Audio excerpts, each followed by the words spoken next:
in this evil one. bastard I've heard of today, or it's bollocks of some kind or other. I hope that still updates. I updated after I hit start stream. We'll see. Check. So where were we, Ninja? It's been like a month. Well, you were in the Kern region. You had flown for days and days in order to arrive in the Kern region. You passed the town of Ket, which is under Dragon control. The city-state of Drage, they like to take slaves, so this is a slave city. They're here on the eastern Oh, yeah. coast of the Silt Sea, and you didn't stop there. You kept going. You camped at Fort Cal. Fort Cal is an abandoned fortress, a trade fort. There's a whole bunch of red siltars that are in the region. They move from a silt lake to the Silt Sea across the trade route where that fort is. And so it's a bit of a risk, but when the party camped there, they didn't encounter any of the red siltars that were running around in the nearby areas. So after that, you continued on to Azith's Rest, where the party realized that the city was under siege.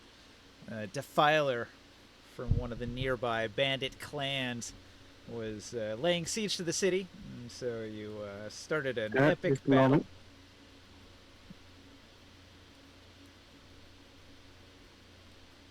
Try to line it up here on the stream. We've got the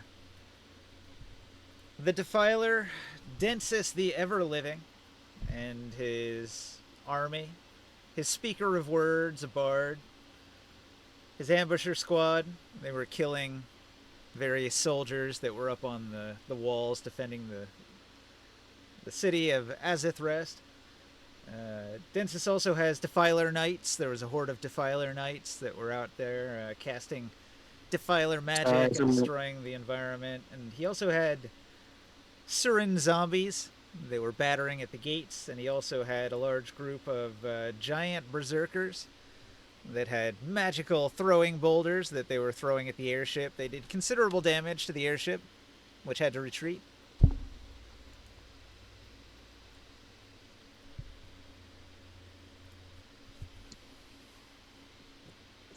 But the party did eventually defeat Densis the Defiler and force him to leave.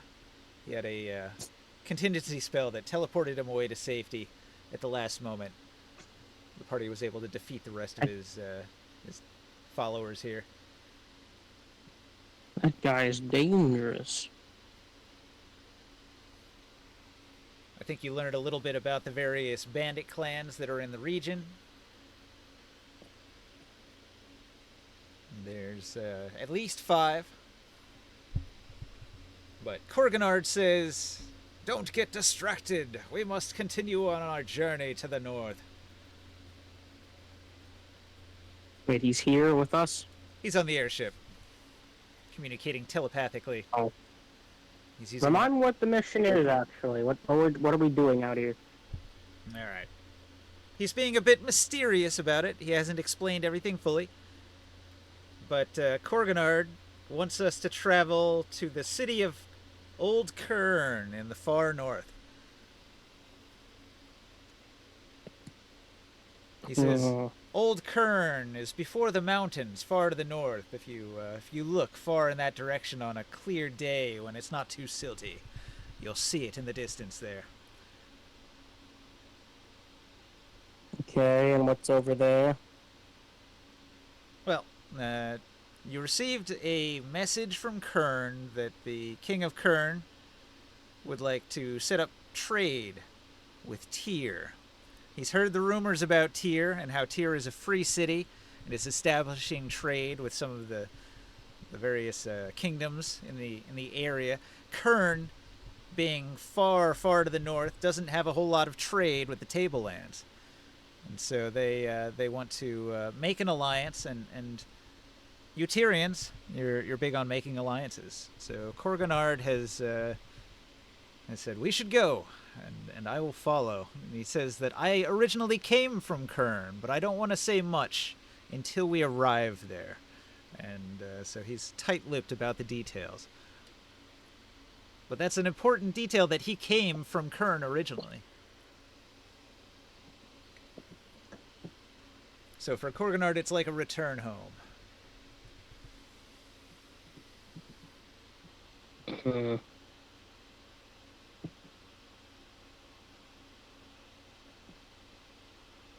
Well, we should resupply the ship and get going then, since this isn't our final destination.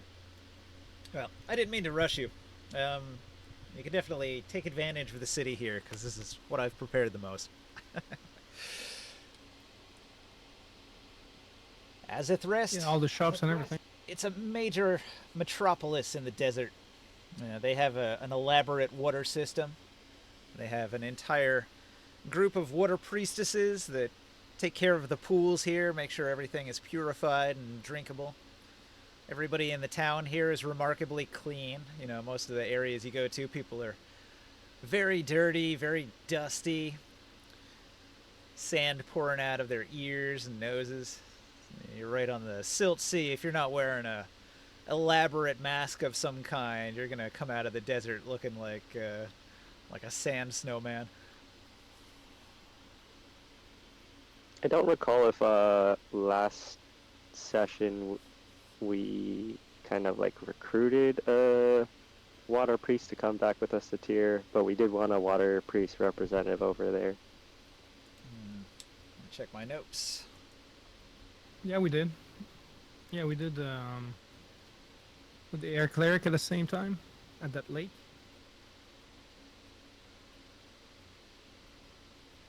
Yeah, that was a different place. Is he still with us? Is that guy still here? Yes. Heliod of Apotex, the 3rd level air cleric, is your boatswain. He's up on the airship currently.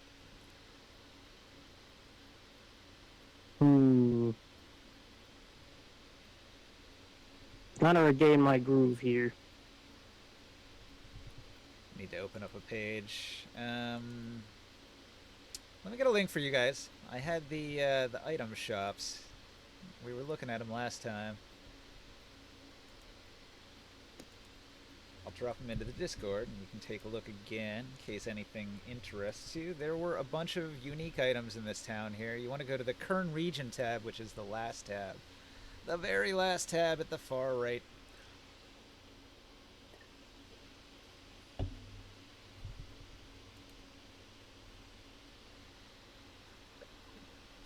Like every town, there's a hidden black market you don't have access to initially. You'll find an alchemist, a beast tamer, a blacksmith, a bowyer, a butcher, a chittinsmith, a crystal smith, an earth shrine, a fruit seller, a jeweler, a leather worker, a meadery. The meadery is kind of a highlight of the town. There's a scion. There are various sculptors. There's a slave market. That's not something that you're going to be fond of. Orin isn't here. In spirit, he grumbles about the slave market. He doesn't approve of that. There's a tailor. The local law, the Templars in the region are called the Templars of Aronis, and they have some buildings. Who the heck is Aronis? Aronis, the sorcerer king of Kern. Right. Thought this place didn't have a sorcerer king. Well, there are many mysteries in Kern. Korganard is being tight-lipped about it. He tells you to be patient. You will learn more when we arrive. Oh, you know me. I like to meddle. Oh, yeah. He exudes an aura of comfort, and you feel reassured by his words. I know you're cheating, but okay. Let's see. There's Alright. there's a trader for doing big bulk trades of important items, trade items, trade goods. There's a water shrine that I mentioned, an important aspect of the town here. There's a weaponsmith, And there's a wood crafter. There's a certain amount of wood in the region. It's very limited, but far to the backside of Azith Rest here, you can see that they have a big oasis that's got this elaborate plateau. There's a defensive wall around the plateau, and then there's like a forest up on that plateau that is just buzzing with wezzers, which are enormous wasps. Wasps the size of a man or bigger, some as big as a horse. Like the queen would be easily as big as a kank. And the Wezzer colony produces a lot of Wezzer honey, and the meadery takes that Wezzer honey and makes meat out of it, and that is the major export of the merchant house as no. It's tofu. Alright, so as you enter town, I guess you've already been in town a bit. There's troops everywhere mobilized to defend the city. And they're going to be moving through the streets and possibly returning to their guard towers. Job well done. Maybe attending to the wounded, carrying them into sort of medical tents that the priestesses have That's set right. up near the pools. There was a maniac running around here. Yes, the city of Azith Rest has recently been under siege by the bandit clans. Densis, the ever-living, is trying to claim the city as his own. He wants to destroy our precious Wezzer using his defiler magics. He's already destroyed all the plants at the gate. Look at the ashes that he's reduced our local flora to. The front Where gates. did he come from? He came from the northwest. There are numerous bandit clans in the glowing desert to the northwest. It's a no man's land, a harsh environment where you can only kind of survive near these ugly little oases in the desert. But each of the bandit clans is set up near one of those oases where they can eke out a meager survival in the worst part of the tablelands here. People will caution you not to go into the glowing desert. It's deadly. It's super deadly. The magics that were used there have left the place cursed. Dennis the Menace is in Ravage, right? It's the bow. Yeah, I think so. I wanna speak to this sorcerer king who's apparently in charge. Nah, Alright, turn. Nah. he's not here in this town. This is just a trade town. This is where We're in Azith Rest, right? you are in Azith Rest. Merchant House Azith is established here in this town, and they're like a pretty major merchant house, and they're getting ready to establish trade. So this is like your first beachhead into the trade with the Kern region. Once you set up shop here, you can begin like loading up your airship with any trade goods that you want to take with you, and then you can begin establishing trade with the merchant house between here and Tyr. I would like to... Okay, who's in charge then? Okay. So let's say you are standing at the entrance of Azith Rest here, and you can see that there's a big plaza in the middle of town, and then when you look past that big open plaza off in the distance, there's a multi-level tower that looks more ornate than any of the other buildings. Most of the buildings here are about one story.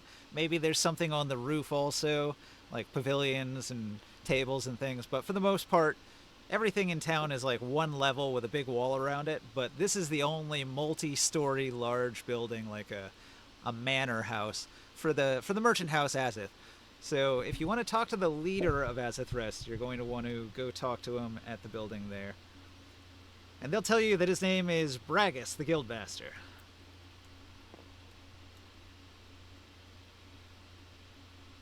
Alright, who wants to talk to Bragus the Guildmaster? The frick, what's Gotrek doing here? I'm looking on the list. This cool crystal is pretty cheap.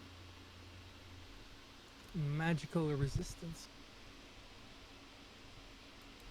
Which one? Hmm. At the Crystal Smith? Yeah. Crystal of Magic Resistance. Yep. Requires attunement. Shimmers with an internal illumination. Gives you advantage on spell saves. But it has a chance of breaking. Still, that's a useful safety against spells. Especially against things that you might not have a good save for. Yeah, even the other bottle, you can put up to 14 gallons of liquids in it. Oh yeah, that's very popular in town. The Crystal Smith has several of them in stock. Probably its most popular item. So I'm scrolling down the list. What the frick is that? Okay, moving on. I'm scrolling down the list of stuff, and I noticed on the list is a bunch of slaves. And my thought became, can I just, like, set them free immediately after grabbing them? But then I thought, well, I'm just funding the guy, though, still. What time is it? 9:30? Let me try to ping Will again. It would be great if he was here. This is his bag, too. Alright. I'm gonna... Get over here. While we're going through the game, like, passing the soldiers, I'm gonna give them 40 good berries to distribute amongst their wounded soldiers. Oh, that's helpful. You heal up some of the wounds. Many of the soldiers were insta-killed by assassin's arrows, and they're dead already. So unless you want to resurrect them, they're goners. But many others were wounded in the fight. And the minor wounds are healed up by your berries. All right, Taro, let's roleplay this a little bit. So you approach the slave Well, hang on, market. wait. Let's do the other. Let's do the thing he's doing first with the casualties, because that's the more immediate thing, and then that gives Skywell time to get here. I mean, he kind of finished. There's not much to it. What's up? Oh, I did have a Continue. question actually. Real quick, do you think they would sell to a fire cleric the Ring of Water Elemental Command? You're probably gonna have to roleplay interacting with the priestess for that. I know. Are you gonna defile the relics? That's pretty expensive for defiling a relic like that. I actually have notes for each region in Azith Rest here. Let me just briefly describe the sections of town. So outside, you've already been there. The towers, you shouldn't go there. That's where the soldiers are retreating to. The traders complex is just inside the main gate. If you want to do trade, you should go there and meet with the traders and establish trade. But also the guild master is a good one to talk to about the big faction alignment kind of stuff. Then there's the canals. You're going to pass over the canals as you move across town. The large oasis that makes Azith Rest possible originates in the northeast under the Hanging Gardens. The canals carry water from the oasis into the city, where a network of large public pools are available to the people. And you're going to see the priestesses doing their job around the pools. All of them are very attractive, and everybody roll an insight check. Okay. I do want to ask them to explain what Aronis's deal is. You know, in the same sense that it's like, so this god of yours, tell me about him.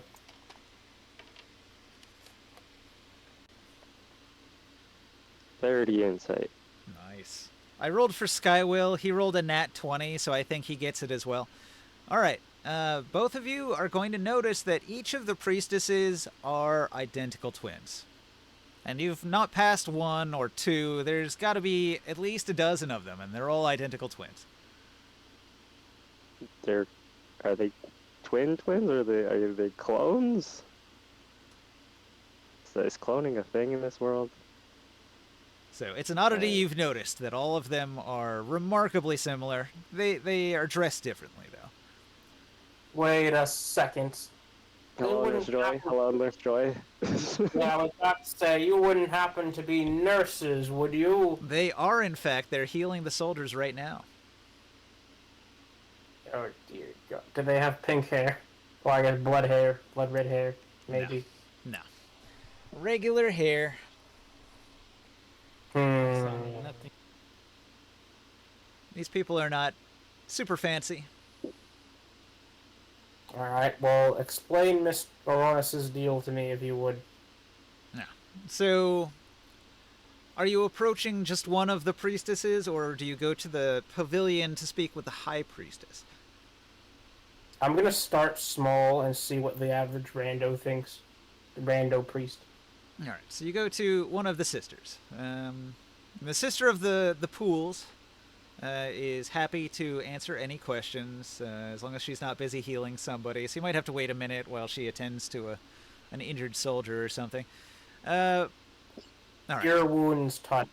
You ask her about her god Aronis, and she's going to give a very mirthful laugh and say, "Oh, you misunderstand. Aronis is no god, and would be shamed to hear you call him such. He would ask that you simply call him King Aronis.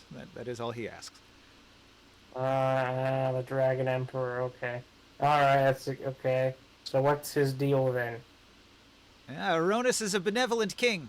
Aronis has made sure that all of us have lived well despite the conditions of our environment. We're probably the most prosperous town in the region. Although she'll rub her cheek in thought and say, although I've never been to Eldorak or heard of anybody who has been to Eldorak, so I don't actually know the quality of their city. She seems curious, but she doesn't know anything about it. I see. Does he Is this have a? Does he have like a creed? Are you referring to Aronis? Yeah. Aronis simply wants to do trade and make sure that everybody lives well. The environment is destroyed, and he seeks to find a balance where we can eke Well, out a he survival. sounds like my kind of chap. Walk away. Yes, it certainly sounds like an easygoing sorcerer king, as far as the sorcerer kings are concerned. But Yes, I'm sure this Edu villain has nothing suspicious about him at all. you did spot the slave market, and you haven't asked any questions about that yet. I'm hoping Sky gets here, because I wanted to do it with him. Yeah, good point. Okay, so the party continues through the plaza, through town. There are many bards. The Central Plaza serves as a public forum for performance arts and celebration. So the local bards are putting on a good performance to celebrate the victory against Densis, the Ever-Living. Some of the songs are rather bawdy. The bard that you overhear, he only has a 17 on his roll, so he's not as good as Soul used to be back when you were traveling with Soul. Your bard was much better. As you pass through the plaza, you notice the meadery, a large tavern where they make honeyed mead using the Wezer honey collected from the giant Wezer who pollinate the hanging gardens. There's a dwarf out in front of the meadery, and he seems to be a popular fellow. He's surrounded by many people. He's passing out drinks to soldiers, and a big celebration is ensuing. Of course, everybody in the party has been invited to the celebration. A feast is being prepared, and free food is available in the plaza here for anybody who wants it. So you're able to enjoy some of the Wezer mead and some of the local food that's on tap here. I suppose I'll do some of that. I partake in the food and drink, and I will ask around the priestesses of the water priestesses if there's any present. I'd ask if they've ever been outside of Az's Rest, and if they haven't, if they would like to explore. So, the first sister of the pools that you talk to is quite bashful, and she says, "Oh no, I could never leave my home. I can never leave my sisters and my duties. She seems very duty bound to cleanse the pools here. As a cleric, as a water cleric, she needs to be near a body of water to really perform her miracles, and so she's kind of. I gotta ask, actually, why are you all like the same? My sisters and I, we are not all the same. Our ages vary, and we dress differently, of course, and our personalities are quite different. You will find that my sisters and I all have our own unique quirks. All right, let me try again. Why are you all the same person but with time travel? That's how fraternal sisters work, you understand. Hmm. It just so happens that our mother continually tried to give birth to an heir, to a son, but failed repeatedly, time after time after time. Our father was dutiful and continued to try for many, many years. Just a second. How many of them am I counting? No, wait, you're all biological sisters then. Yeah. They look fairly identical, though. It really, like, there's very little change between them except for the age. How many of them are there right now? At least a dozen. Okay. Is their mother an elf? Surprisingly, no. They're all humans. I guess that's not impossible, but I don't know. Something's not right here. Are any of your, are all of your sisters as duty bound as you are and beholden to this place, or do you know if any of your sisters that would seek the opportunity to travel the world? Oh, most of us are quite duty bound. With the exception of Kieran. Kieran's sort of a middle child, bit of a black sheep. You might talk to her. She doesn't like her duties here very much. I'm gonna look for that one. Now, besides the slavery thing, I'm interested now. I want to know more. You want to know more about what? Besides slavery, what else? I want to talk to this black sheep among the clone nurses. Alright, well, the sister you're talking to looks around and says, well, typical, she's not here doing her duty, healing the soldiers. She'll say her pool, if she happens to be there, though I doubt it, would be the smallest of the pools. You'll find it in the northern part of the city. She kind of points to the west, the northwest. There's a wall blocking the view, but she says beyond that wall, if you go through the street here and go to the left, you'll find her smaller pool. Alright, let's go find her. At least that's what I'm doing. I'm interested in talking to her. My I wanna Cairo see if stitches we are tingling. Here. Alright, so you find her pool. Roll and investigate. Alright, hold on. Dang it again. Okay, that boils down to... where is the button? 21. 19. Alright. You investigate the pools, and you find many people here, but not one of the sisters. The people here are doing laundry. I'll ask one of them. Hey, where's the mysterious woman who's supposed to be here? Oh, Kieran. She said she was going to fetch soap. When was that? 3 hours ago? They all chuckle. Okay, where's the soap at? Ah. Probably the markets.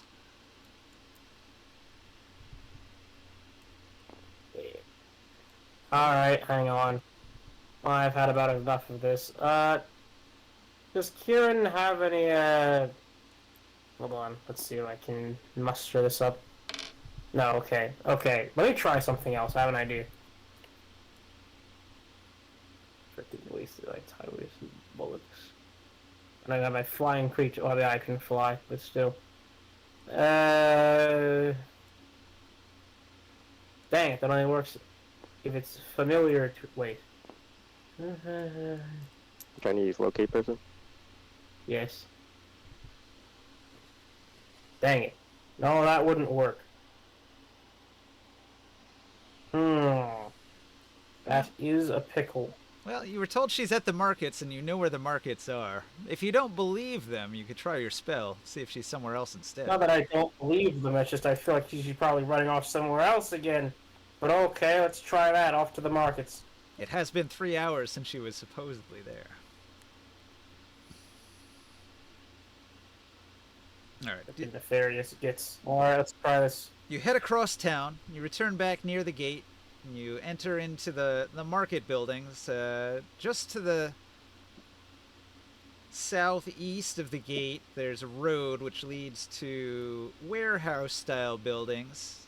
And within the warehouses, there's a couple of merchants, a man and woman, a married couple. They're dressed in merchant's garb. He's wearing a colorful shawl that has several colors, stripes, and his wife has a similar shawl hanging from her dress with colored stripes. You see red and white. He's got a slash of green, and her dress is green. So maybe the local merchant house colors. And they have a broad smile when they see new customers enter, and they of course have many things for sale, but they're trade goods, and your airship isn't able to park here in town, so it's a bit of a hassle to get anything up there right now. But they'd be the people to talk to. Maybe they saw this sister of the pools that you're looking for. Okay. Do they have, like, titles? I didn't come up with them yet. His name is Bill the Trader. And Bill. her name is Melinda the Trader. Call him Bilbo. Oh, I was going to spell it Bill. Bill. Close enough. As long as it's not Bual.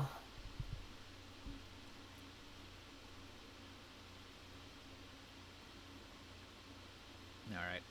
They're busily moving things from place to place, unloading carts, making notes in their book. Telekinesis. Alright. You have a little hand. What do you do with it? Oh, I was hoping for the one that could take. Well, no, I guess that one just throws people. No, this is a bad idea. Dang it. Man, it's a lot harder to use my powers in the social, subtle ways than I initially intended for it to be. What are you going to do? Force push the traders? No. For frick's sake. Whatever, I'll do it the proper way. I'll just approach them. Ah, new customers. I have the most excellent tubers. You do like a tuber, don't you? Starchy, help pass the food through your system. Of course. However, there's currently something else that needs to come to pass, which is me finding Kieran. Kieran. Name rings a bell. She's one of the clones. The water priestesses. One of the water priestesses, you say? Ah, yes, that one. She was in here earlier. Why? She purchased several bottles of my palm wine. He pulls a bottle from a container nearby. He says, Did you forget the soap? For 7 pieces of silver, you could try my delicious palm wine. That wine wouldn't happen to work as soap, would it? Soap? No, we do have soap. Where is it? Fetch the porter. Melinda goes in search of a porter to find a box to retrieve some soap. Apparently Kieran didn't accomplish her task. She bought wine instead and then took off. I will buy a single bar of soap. All right. It's like, I don't know, one ceramic piece. I'm not even bothering to. Alright, fine.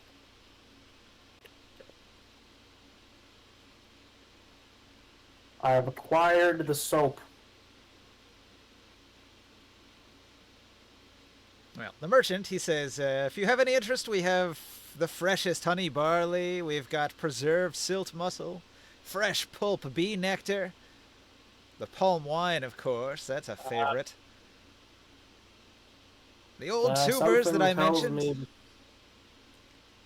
I will reward you for your help with prophecy.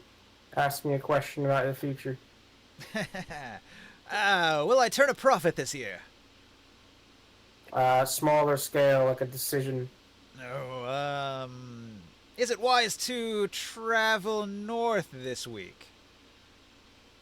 Augury spell, go. It would be unwise to travel in Well, the desert during the night. there's your answer. Don't do it. What about south? Should I travel south then? Augury spell. Do we? No, I'm invoking something. How do I have this spell again? What am I actually doing? This is the ritual cast spell. So it's not cleric. My cleric powers. Let's see what the south winds have to say. Alright, it would also be unwise to travel south. Sorry, man. It's just I guess the Cardinals aren't liking it today. He scratches his head and says, that just means I'll need to procure better guards. You want to ask about that one? Last question before I have to leave. No, he's just saying what he plans to do. He's not asking a question. Okay. Alright, well, new plan. I'm gonna go about 1,001 feet away from his store, and then try to scan for that fancy, expensive wine. Okay. You detect somewhere to the east a bottle of wine that is not with the others. After it. Alright. You travel eastward. It doesn't seem to go anywhere important. You go into some back streets, and you arrive eventually in a grove of trees. There's deep shade among the trees, and a patch of grass on the ground that looks comfortable. And there, sprawled out in the grass, is a drunken, unconscious woman. Is she wearing priest clothing? Oh yeah, it's definitely one of the sisters. She has an empty bottle next to her. She's just passed out under a tree. Well, this could be the start of something horrible. Good thing it isn't. Okay. So I'm just gonna examine, like, I just want to get I'm looking around first before I start poking the bear. Like, I don't know if she mistreated or what she was doing besides getting drunk, or any extra details. There's a couple mildly irritated people that are plucking fruits from the nearby fruit trees, but they haven't bothered her. She's kind of in the way, but they're working around her.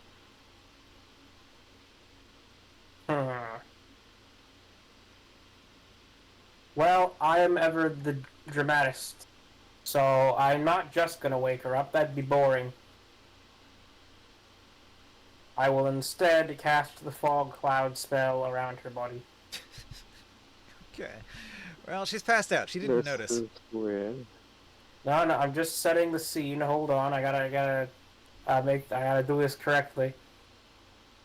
And then I will ray of frost the ground beneath her. Okay. Foggy, frosty. Does the cold ground not wake her up? Wait, no, sans that decision. I have a better idea. I will instead go to sleep. With the power of the Dream Stone, that is. All right. Well, all right. You hold the dream stone and you enter into a dreamlike meditation state. You enter the dream world. Nearby in the dream, there is a mirror of this universe, but it is the dream universe. It is not really this universe, and everything has kind of a dreamlike quality to it.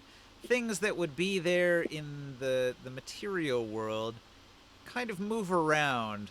Things that are always in place, like a building, might be more solid, but things that can be moved around, especially smaller objects that might not have a permanent place, they seem to appear and disappear randomly. You don't see people except as sort of like ghostly dream images of themselves, and they enter the dream and they leave the dream at random. Spooky. Alright, where is this drunk lass? Alright, so she's flitting in and out of consciousness due to her drunken state, so her hazy dream image is kind of there under the tree, but it's fading in and out. She doing anything? She's doing the same thing here that she does in the other world. I'm gonna say hello to her in the dream world. Alright, she sits up. She looks around for a second and she says, "Who are you?" I am Ringsight, the scryer of the past and the seer of the future. She inspects you. Are you currently winged? Yeah, sure, why not? Alright, she's very drunk. She has mistaken you for an Arakakra, and she says, "Ah, you Arakakra, you here from Winter's Nest? I didn't think you liked Azathrest. What are you doing here? Go home, birdie bird." I am not a bird, I am something older, and I've come to inquire about your destiny. She's seeing double. She squints her eyes and she looks at you closer and she says, "Bird, you are the ugliest Arakakra I have ever seen." Beauty before... Sorry, let me try that. Wisdom before beauty. Now, what are you doing here? Shirking my duties. Can't you tell? Yeah, but why, though? I've grown tired of this water business. I'm not sure I can hold to my faith any longer. My sisters, they care more for this business than I do. Speak to me of your faith. What's the deal with it? Well, we clean the same pools day in and day out. They get muddy, they get dusty, they get soapy. We clean them up. There's nothing to it. It's not fixing the world. It's not changing a damn thing. You seek to be a harbinger of change? She nods her head. She feels like she should be doing more important things. Is your will to seize your destiny greater than your desire to slink into despair? If by that you mean my desire to drink myself stupid, why not both? I think what my lizardy winged I'm in the dream world. companion is trying to say is, would you like to change your scenery and actually do something rather than drink yourself stupid? Technically, Oh, that's that happening in a process. dream, so you wouldn't have overheard it. No, I thought Ringside was saying hello, like, while she was awake in the real world. Nah, he opened... Okay, never mind. He went into the dream world using the dream stone, because she was passed out drunk. Hang on a second. Let me get your help for a second. Up here out of the dream. Hey, come here for a sec. You're asleep. All right, back to it. Okay, he pulls you into the dream, if you're willing. Yeah, I got. Yeah, so I say I think my lizard friend and what he wants you to do is, would you be willing to do something to actually change your duties rather than just sit around here and get drunk and then complain about said duties? Change them to what? You say What you are want to bring about real change? As what did you imagine? Well, she just thinks that the world is not getting any better by the water priestesses doing what they do here. The glowing desert is still a wasteland. The Silt Sea is still a toxic and horrible place. Hmm. Then it's time to clean up your act, I say, holding the soap that she should have freaking gotten.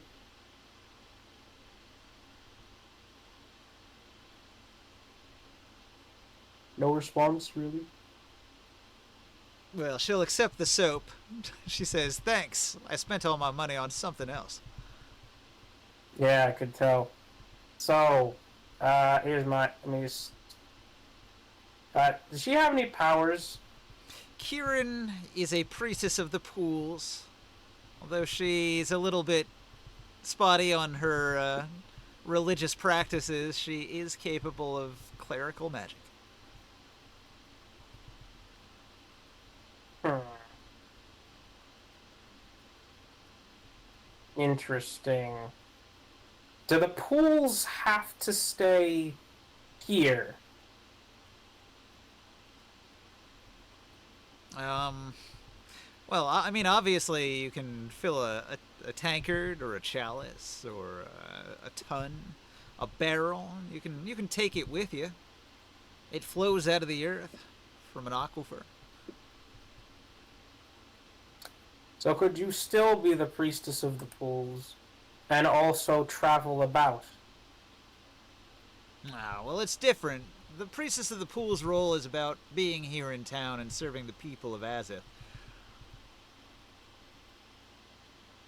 Hmm.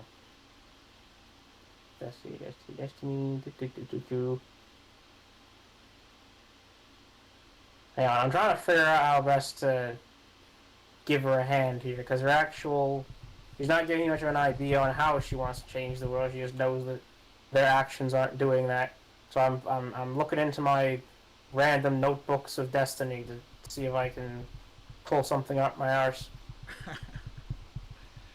Well, even if you might not have a solid idea of what you want to do right at this very moment, my companions and I are adventurers and we have lofty goals about changing the world ourselves and dealing with sorcerer kings and whatnot. Yeah, I was Why having not? fun being an ambiguous spirit. Okay. Why you gotta give away all our secrets?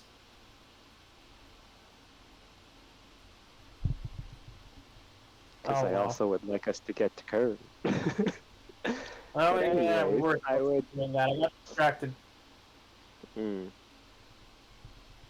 Uh, if she would like to join us in possibly changing the world, and if the way that we change it is not exactly to her liking, maybe she'll just learn what she likes to change the world through her adventures with us while she stays with us. Okay, so Makes a good argument. roll a charisma check. Oh boy. Which one of us? Me or him? I mean, we're Morg. both trying to bring her. We're both. Oh, Morg okay. said the words, the recruiting words. Alright. I will try to help you. That's a really bad thing. Can he roll Roll to the help one. me? Yeah, you can roll a help. For frick's sake. Give me advantage. Anything's better than a one, That's- right? Do better.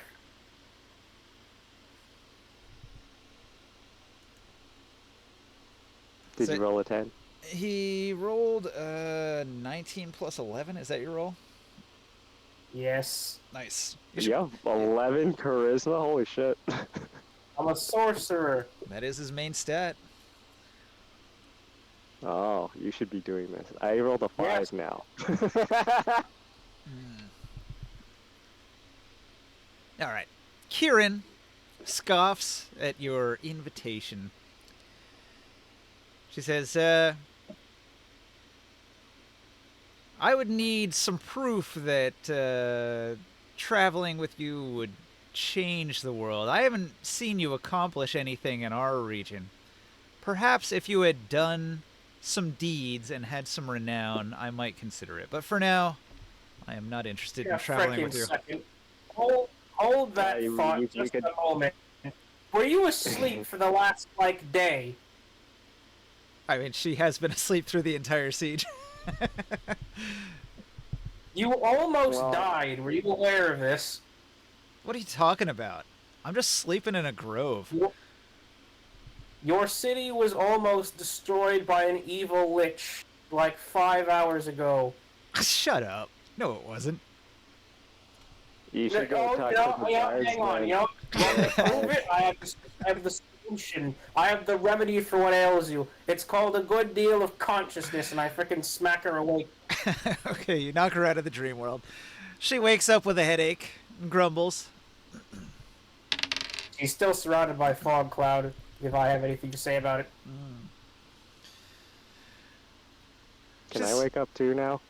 She's gonna cast a Yes. cure poison on herself to get rid of her hangover. Stand up and dust herself off. Pick up her staff. Boy, isn't that convenient. Yep. You just wasted all the alcohol. No, the best part was drinking it until I passed out, but now I should probably get back to work. I summon the flying carpet. I would like to check on this attack, you say. It sounds serious if you're telling the truth. I'll check on my Then sisters. climb aboard. Oh, you're We'll gonna... show you a whole new world. A whole new world, you say? Alright. Alright, she climbs Yes, on board. It's the same world. Up. She boards the flying carpet. Alright, let's go. Alright. Ryan. Yeah, I go show her the damages to the city. Alright. You Show her the You fly to the front. desecration. You fly to the front of town, the desecrated area, the battered and damaged gate, and the blood-stained walls all attest to the siege that recently happened. And also the giant ballista bolt. That's on the tour as well. Yep. Giant ballista bolts, dead bodies all scattered around outside town. A grisly scene. Alright, and now she can go back to the first sister. Well, actually, first, how she's reacting to this. She apologizes that she disbelieved you initially. You were telling the truth. That is fair. I was, I was kind of cosplaying a nebulous spirit being, which is only half true. Her disbelief has turned into concern, and she would like to attend to her people and make sure they're all right. Alright, I will drop her off back where her sisters were at. All right. With the soap in hand, she delivers it to the maids.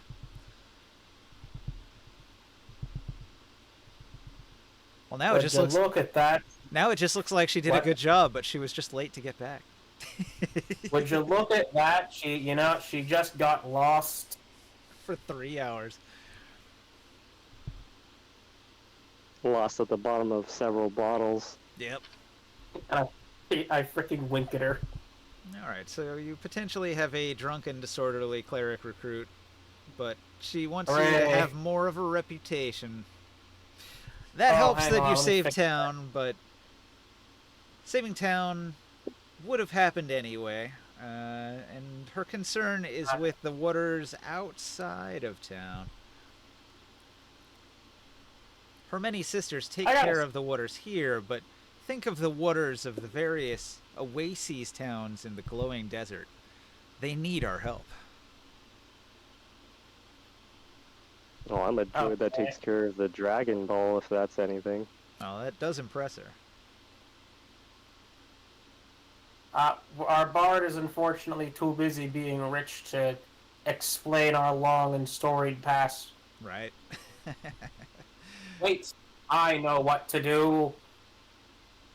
This is perfect. I know just the answer to our questions.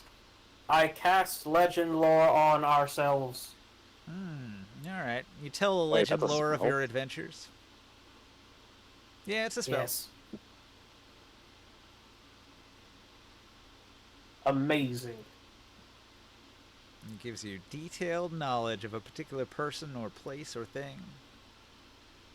So she's very impressed by your recitation of your own information, your own history. Your exploits traveling to other dimensions is certainly hard to believe. It's legend lore. It can't be false. Which I know you can't see it. But shush. Well, says you. She's skeptical.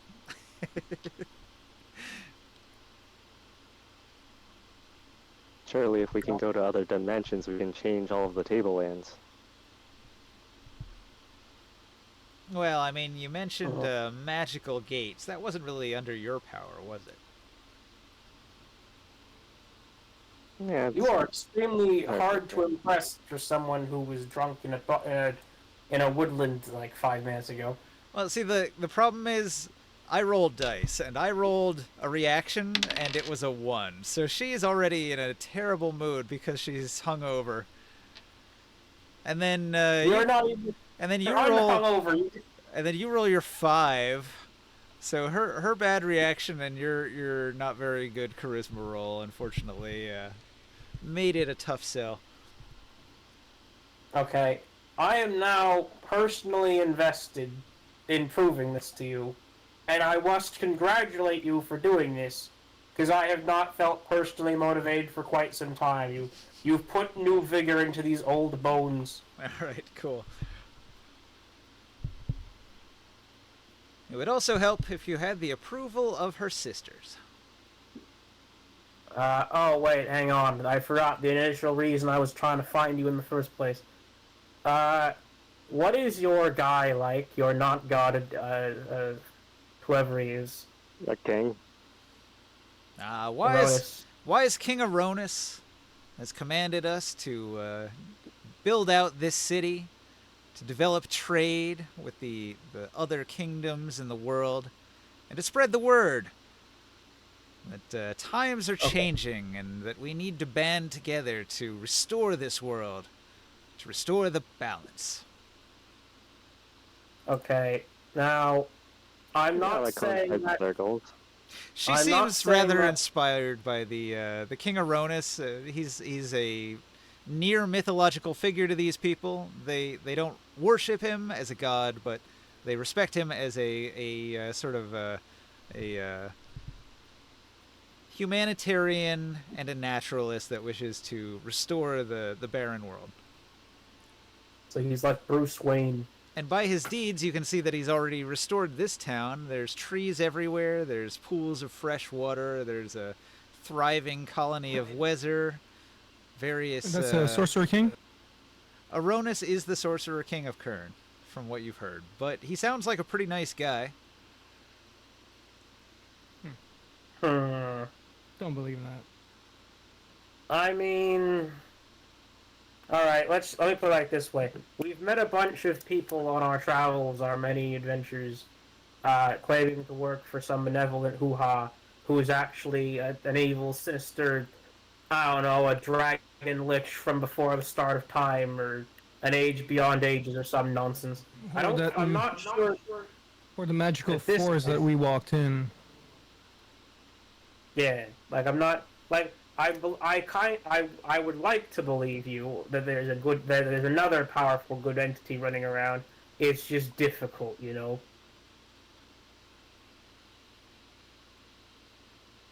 But I will give him a fair shake, your beloved emperor. Morg suspects that he's a preserver. That would be a twist. It would. This is partially what I'm suspecting. He calls himself that to scare people. Who I know mean, better. he's like a sorcerer king, not a defiler king. That just could mean anything, right? Sorcerers can be preservers, right? Yes, so. It's If possible. that is the So even, case, then so even the black sheep agrees, so they're not just weirdo cultists.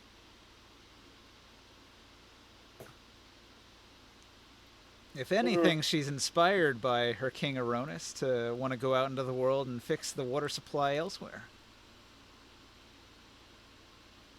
Sounds like a terrible idea. Sounds like an amazing idea that will probably get you Oh, killed. Grimorn, you're going to notice that there's no representation of fire clerics anywhere in this town.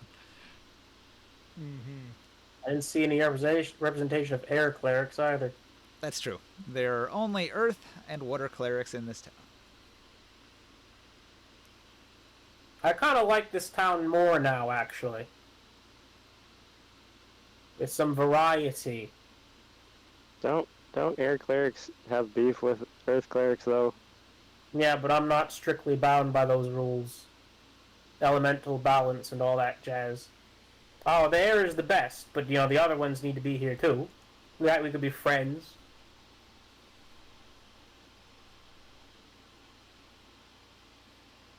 Has there ever been a fire cleric in this town? Oh no. So far, you.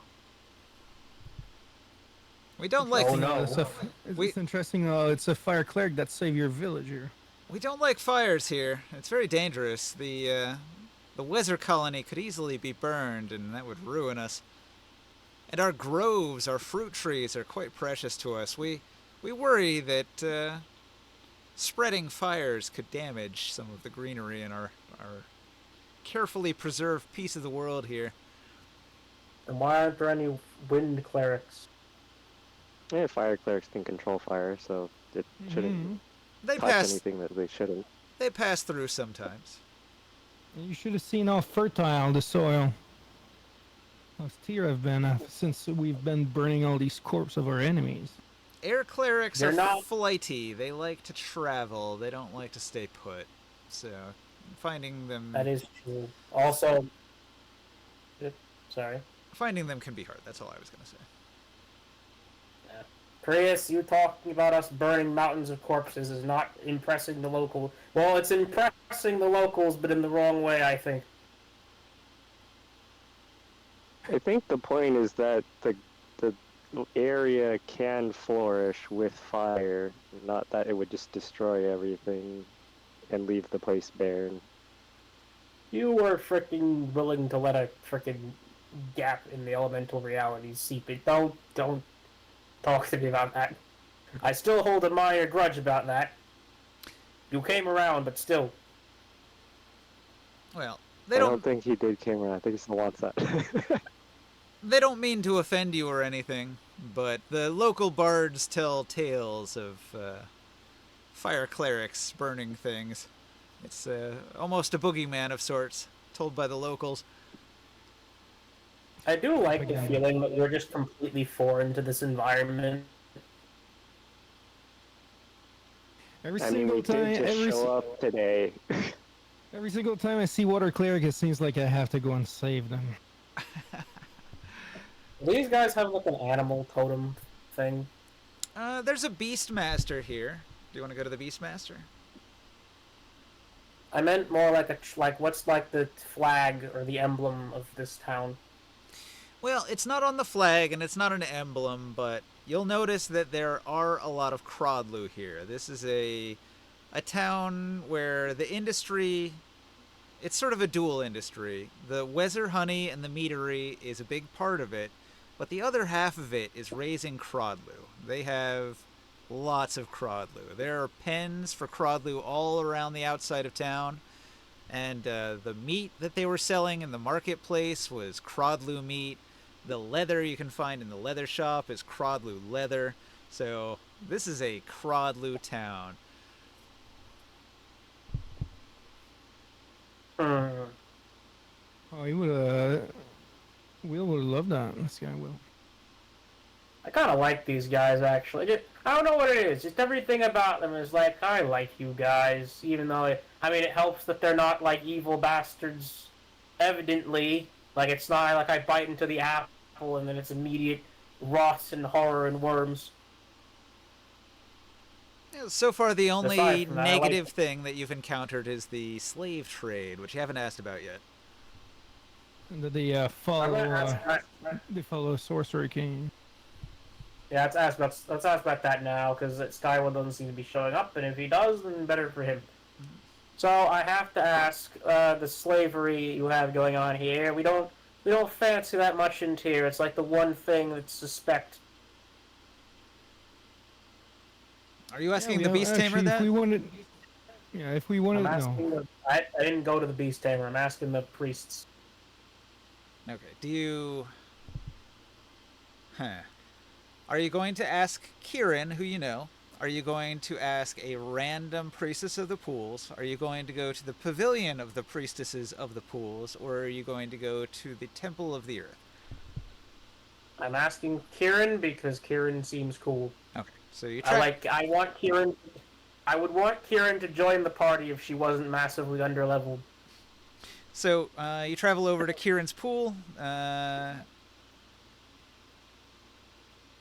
Hey, slavery, why do? Oh, the slave markets. You're curious about those? Yeah, that. You're Tyrion, right? I didn't think you bought slaves. We didn't. Or we don't. I'm curious as to why you do. Oh. Oh. Well, they're criminals. These are bandits, raiders. We have better solutions to deal with those. No, they're not. If your suggestion is burning them alive, you're not helping. They can just draw on them. I don't know. They have their own thing. So the raiders that you fought in order to protect our town, they're one of many bandit clans. Those bandit clans, they often attack, and whenever they're defeated or captured, they're sold as slaves.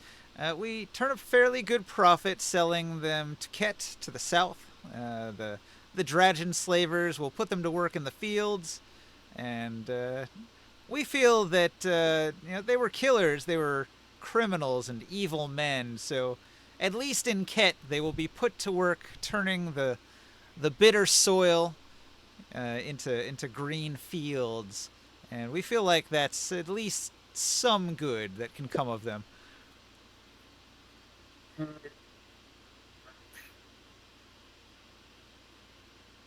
Have you ever played Forgotten City? Nope. It's a good game. Something Play that game.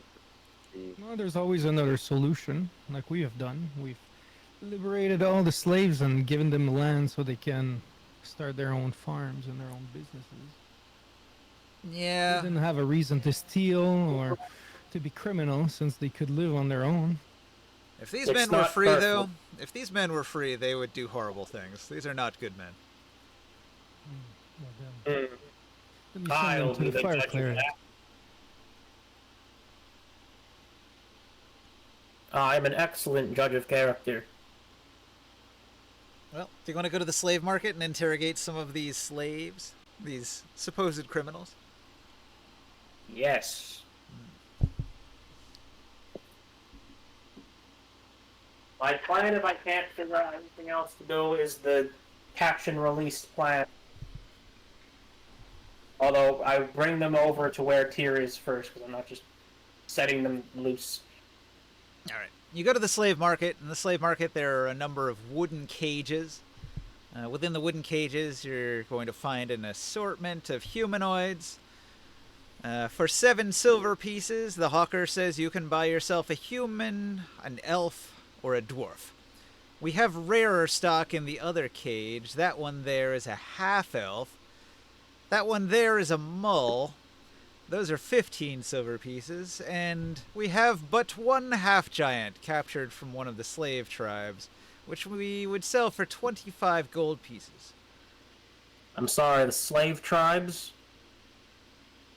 He's going to say that The various bandit raider tribes are mostly made up of escaped slaves who have escaped from places like Draj, Rom, Uruk, and they have formed their own societies and they raid to survive.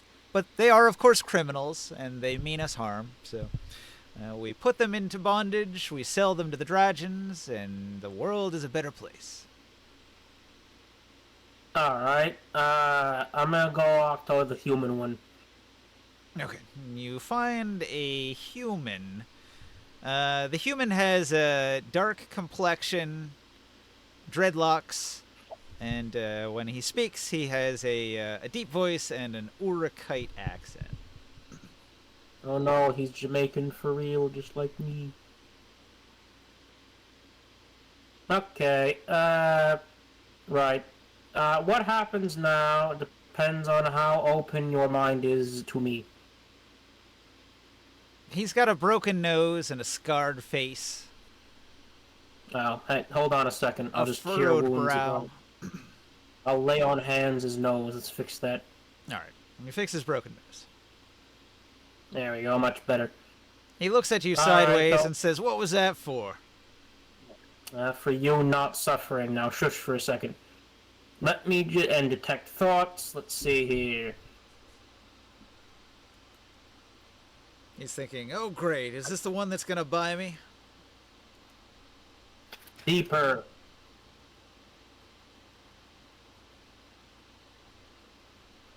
Into his psyche, into his soul, so I could figure out what his deal is.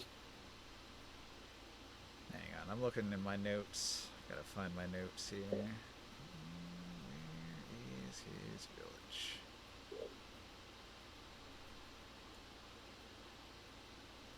The bandit kingdoms of the glowing desert.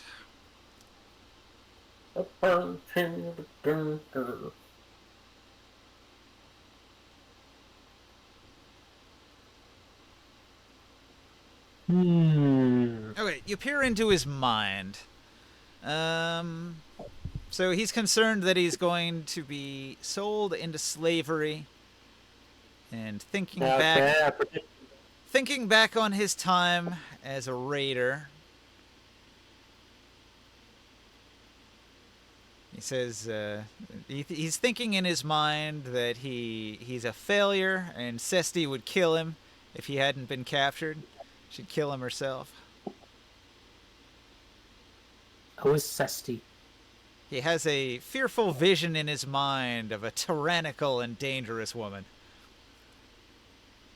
I assume I don't recognize this person. No. You've never seen Lady Sesti before, but she's got an imperious look. She seems like she's always angry, always barking orders, always threatening. In his mind, she's very intimidating.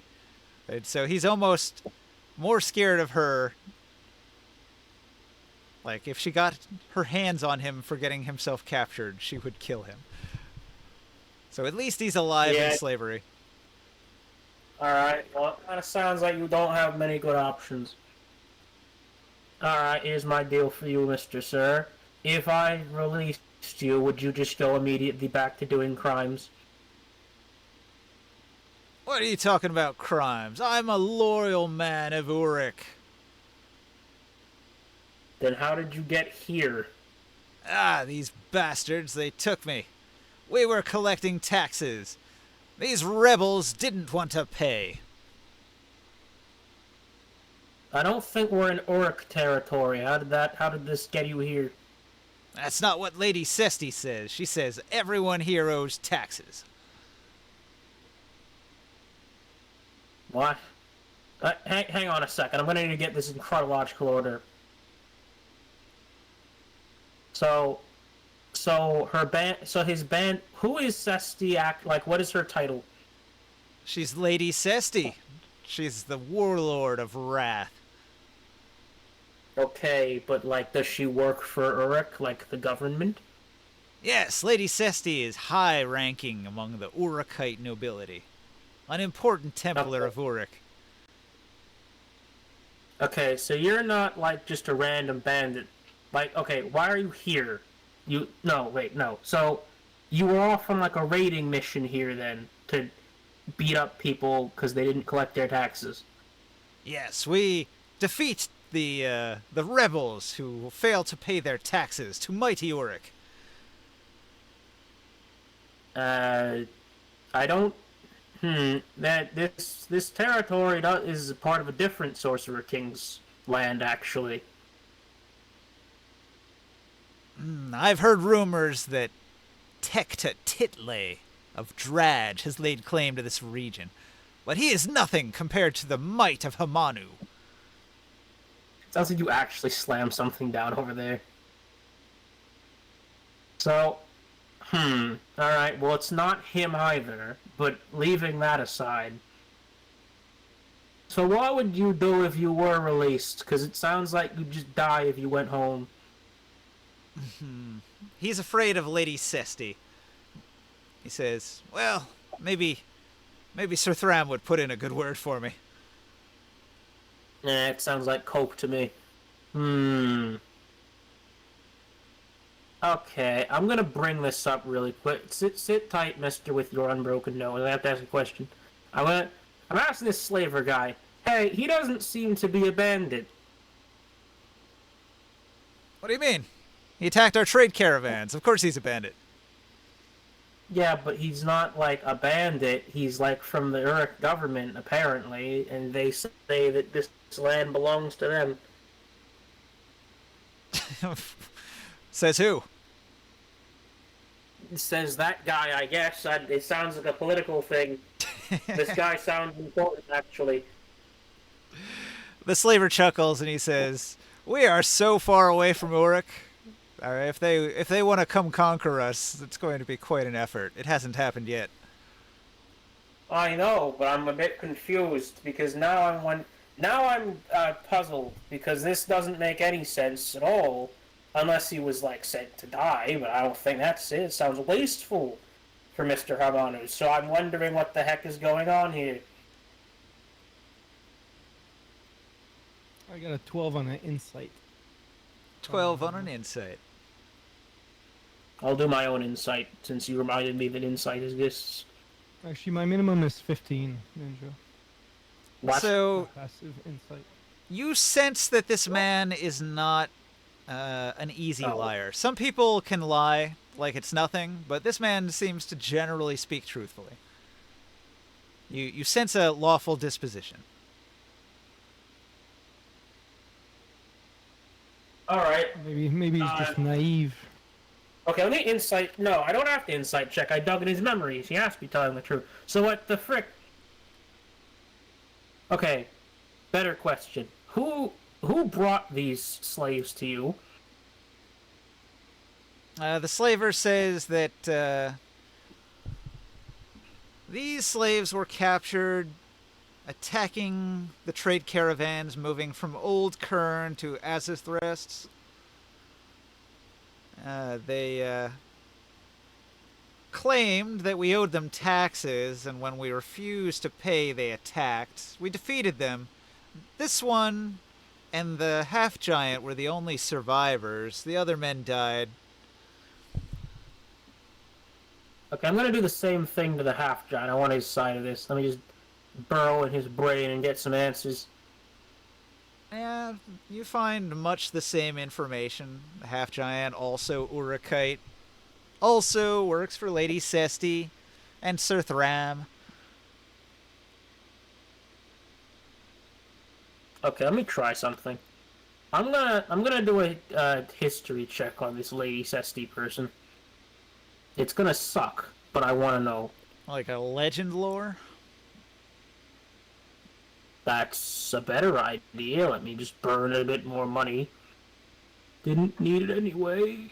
I mean, you don't have access to a history book, so all you could really do is ask questions from the NPCs. It wouldn't really work as a history check.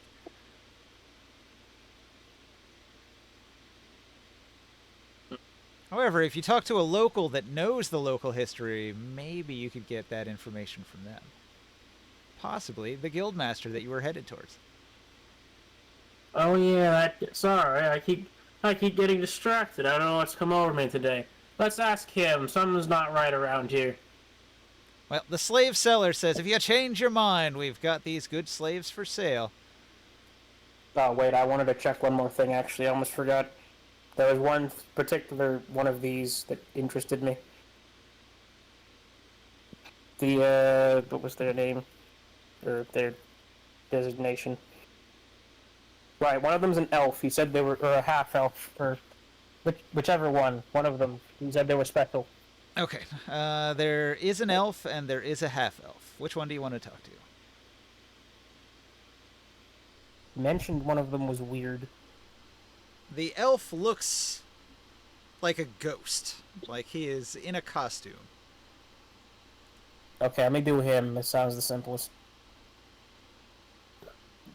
Alright, give me a second to find the elf of village notes. Not rad. Sorry, brief divergence again. Okay, so you go and you meet an elven raider, dressed like a ghost. He's got face paint like a skull. All of his hair is gone. It's been shaved away. He's got very dark eyeliner, making his face look even more skull-like. His outfit is all flowing, loose, white fabric, giving him sort of a like he's floating almost as he moves. Hello. All right. The elf looks up. He stands up, and when he does stand up, he towers over you by at least a foot. You are very tall. Yes, the elves on Athos tend to be pretty tall. They average 7 feet. Now, apologies. I need to just dig through your brain to make sure you won't stab someone if I let you go. He squints his eyes and says, "You are Scion?" Yes, this is true. Why do you dig? What do you wish to know that I cannot say? That's why you are in this cage. For I was captured. Free me. Yeah, but why did... Yeah, I've heard a lot of this mysterious ghost-like entities tell me to free them. It often doesn't work. Hold still. Let's just detect thoughts, this man. In this elf's mind, he is thinking of running free across the plains. He thinks of his tribe running across the Scorpion Plains, east of the village of Pillage. He thinks of his tribe and how it consists mainly of elves who have been cast out of their tribes for a variety of transgressions.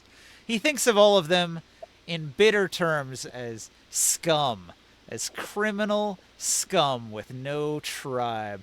The dead, the walking dead. He thinks of them like ghosts, like zombies. But he thinks of himself like a zombie ghost as well, and sees kinship with those other dead. The dead men that walk. Okay, so circling back, why are you in this cage? I tell you, strange one, I am in this cage, for you have not yet freed me. Free me! Okay, before I showed up, why were you in this cage? Like, what was the motive for putting you in here? I fell in battle. My tribe must have thought me dead. I was collected. I awoke in this cage. Shameful. Okay, you're not very helpful. Hold on. I'll just pry the answer out of his brain on what they were like fighting for. He turns around a little bit, and you can see that the back of his clothing is stained red, and he's got a recently stitched up wound across his back. That possibly contributes to his pale appearance. He's recovering from a bad injury. Can I lay on hands of that? All right, you want to give him a few points of healing? He's actually pretty badly wounded, so it doesn't do much. Yeah, sorry. Extra healing is saved for when I'm sure you're not just like a murderer or something. Okay, continuing to dig. I'll just get to the point. why was he like put in? Like, what were they just raiding these people for no reason? Yeah, well, digging in his mind, uh, you can tell that he was at war. Let me find my notes on something else here. So, his recent memories are of battle, and he thinks of war against an enemy, and in his mind, the enemy is a reptilian creature. It's not me, is it? There are Terriks. You recognize in his mind the Terik. It's a humanoid creature, sort of ogre-like. They're big and powerful. And the reptilian, you don't recognize. It's a Surin. Surin are extremely rare. Although you've recently encountered Surin zombies just outside the gates. So perhaps the Surin in his memory are living versions of those zombies that you've seen recently. But he's also thinking of Thrycreen, Nykal, Silt Runners, Braxits, Barogues, a variety What of the- humanoids. And The frick was this guy fighting? he burns with hatred for the village of Pillage, the village of humanoids.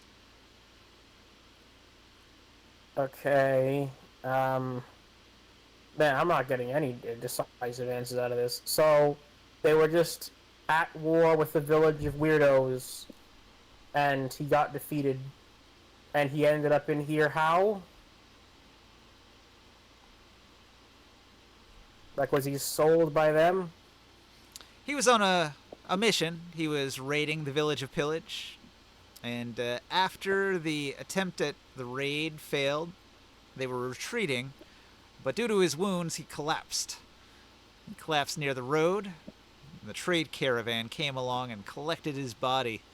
They patched up his wound a little bit, enough to keep him alive, stabilize him, and they put him in a cage to sell him to Kit.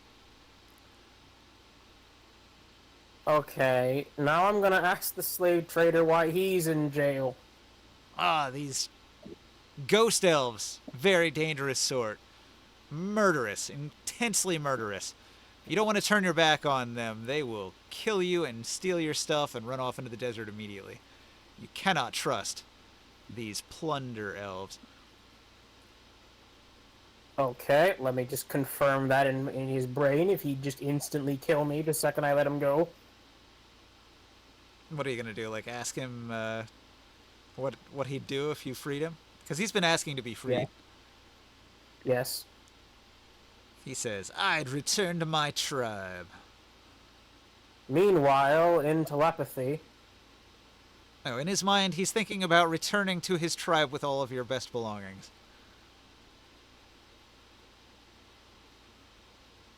for frick's sake.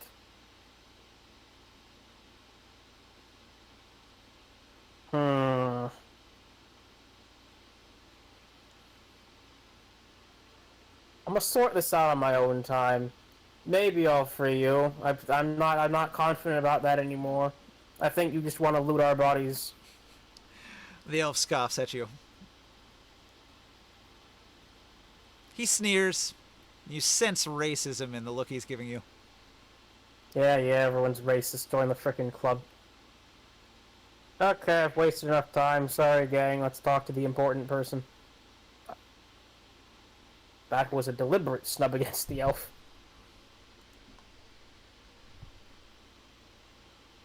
Let's see, what else was there? You talk to the human, you talk to the elf. There's a dwarf, a half-elf, a mole. You talk to the half-giant a little bit. Do you still want to talk to any of the others? I mean, I do, but I was concerned that the other two were being bored. Long has a sore throat. I'm sure he's having fun listening to the lore. I'm good. Alright, screw it. Let's do the other two. And sticking to the elves, let's do the elf 2. Or 1.5. The 0.5 elf? Okay.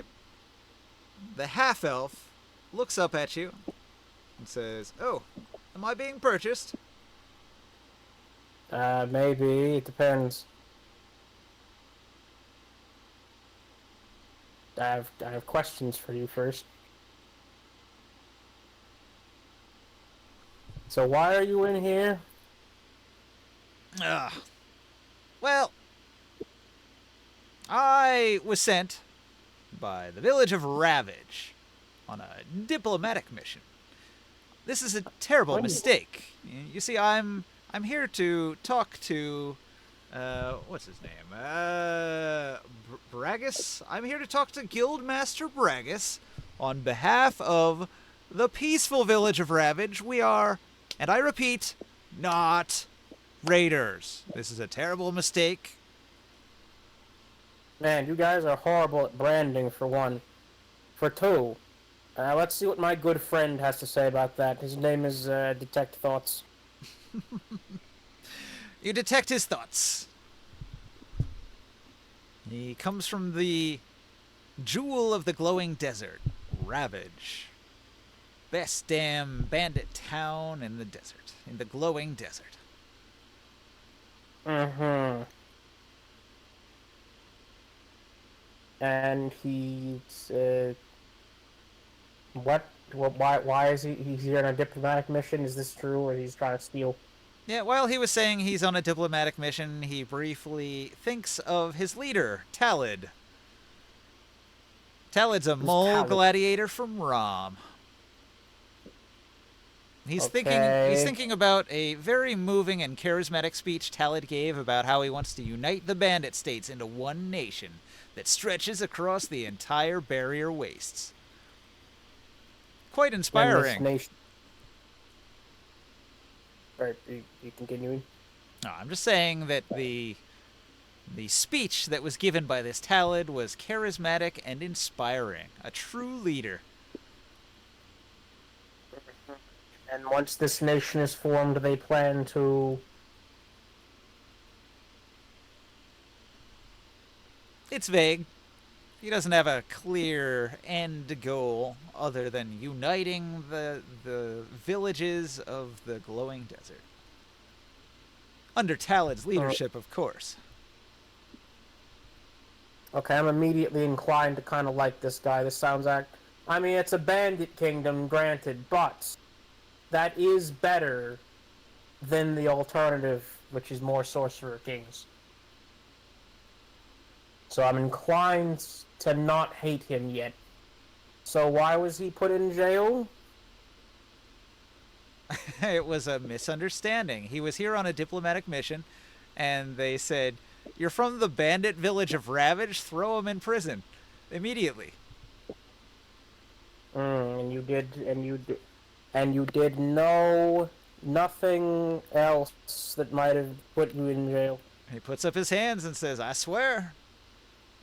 Oh, Let me check behind your back. Detect thoughts. So he didn't do any crimes. Was he trying to do any crimes? No. He's telling the truth.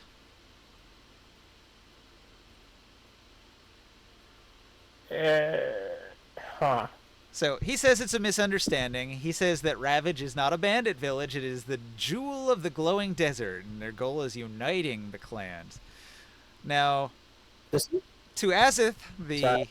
merchant house, all of the bandit clan villages are just bandits, and they are just a problem.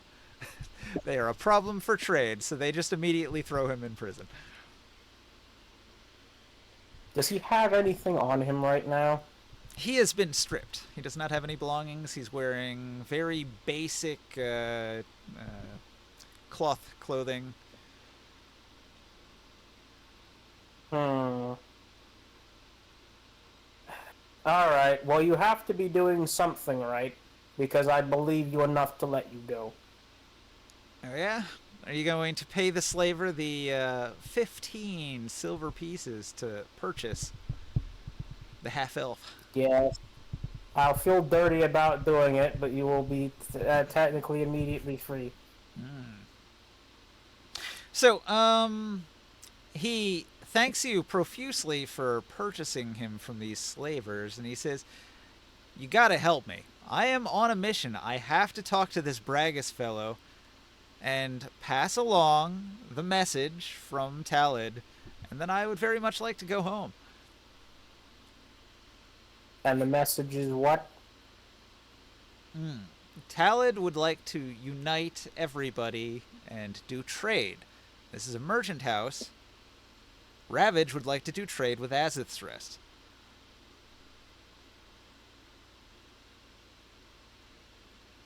Okay, noted. Leave that to one side for a second. So... Alright, let me just let him out of the cage first. Alright, so you freed him from the cage.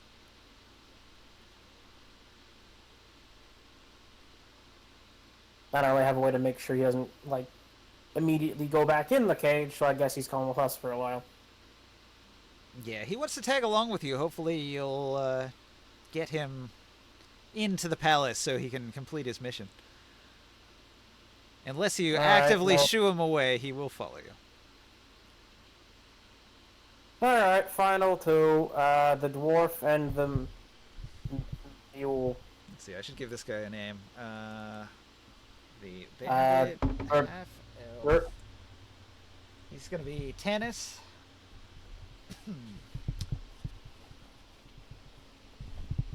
Let's see here. Tanis of Ravage.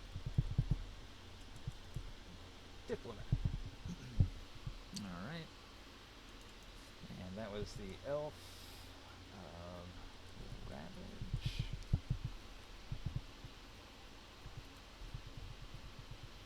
No, not Ravage. What was the elf's place? Wrath. Alright. No, not Wrath. Plunder. Alright. Elf of Plunder.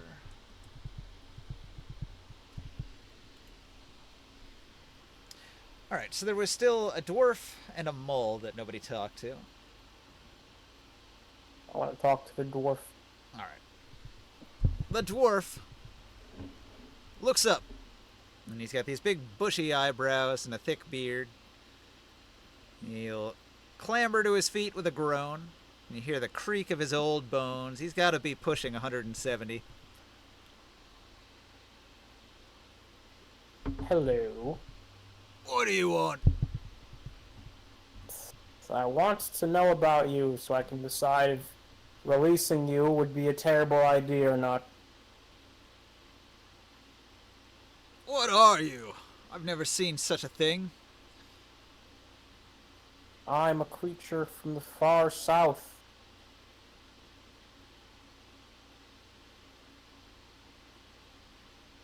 They're Terran. No, we cannot fly. That's just me being special.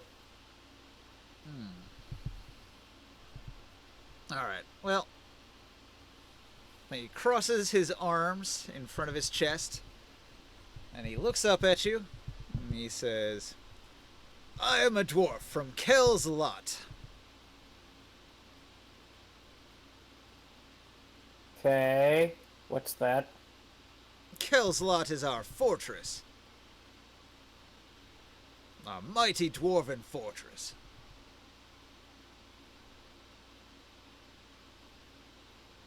Oh, alright, let me skip to the end. Why are you in this cage? And don't be vague about it, just tell me what you did so they put you in here. They said banditry. And did you do the banditry? Of course.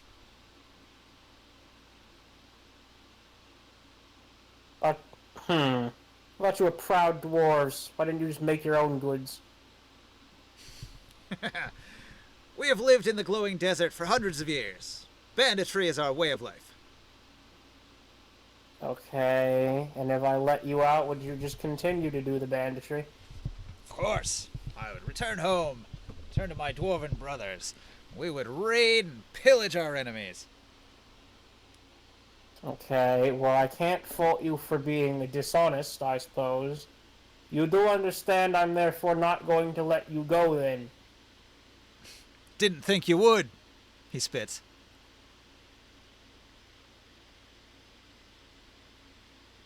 Don't you think all this banditry is a bit pointless? What do you mean? It's how we live. We take from the weak. Yeah, but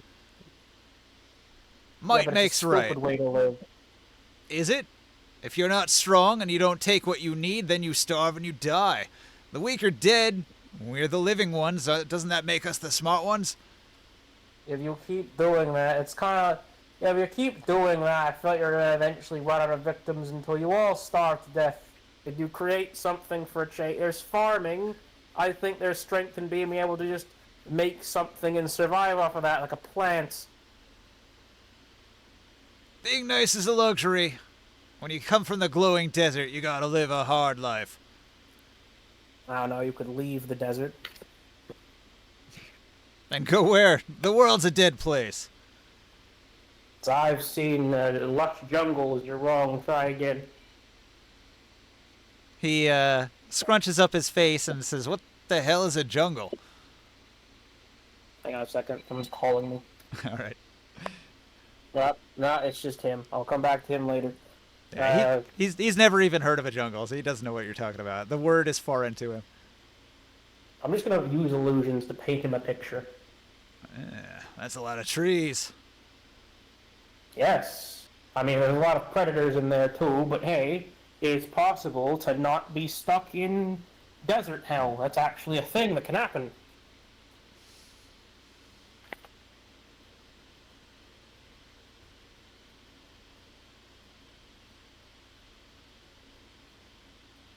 Would you be interested in learning more? About what? About not living in hell? You gonna tell him all about the world travels you've done or something? Sure, why not? There's more to this world. All right. Well, you expand his horizons. It takes a while. The Yeah, dwarf expanded the dwarf's horizons. Strap in. The dwarf is stubborn, set in his ways, old. Telling him all these things doesn't really change his opinion very much. You sense that he's a neutral kind of evil.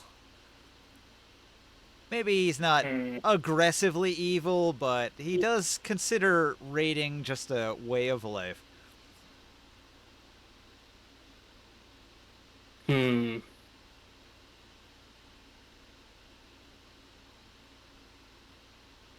Considering something. Is there anything I could say to convince you to stop doing that? Well, I ain't the boss of nobody. Pardon? He says, I ain't the boss of nobody. Kel's lot belong to Kel. Is Kel like your leader? Of course. Kel the unyielding.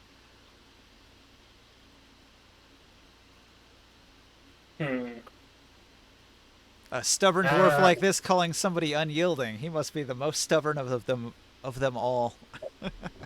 Is Kel also a dwarf? Oh yeah.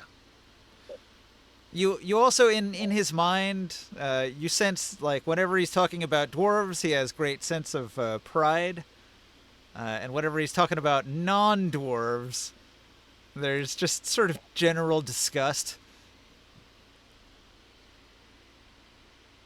Do you Let me think just- the dwarves of Kel's lot would join up with... Which was the one that wanted to join them? Was it Ravage or Ravish? I keep getting confused between the two.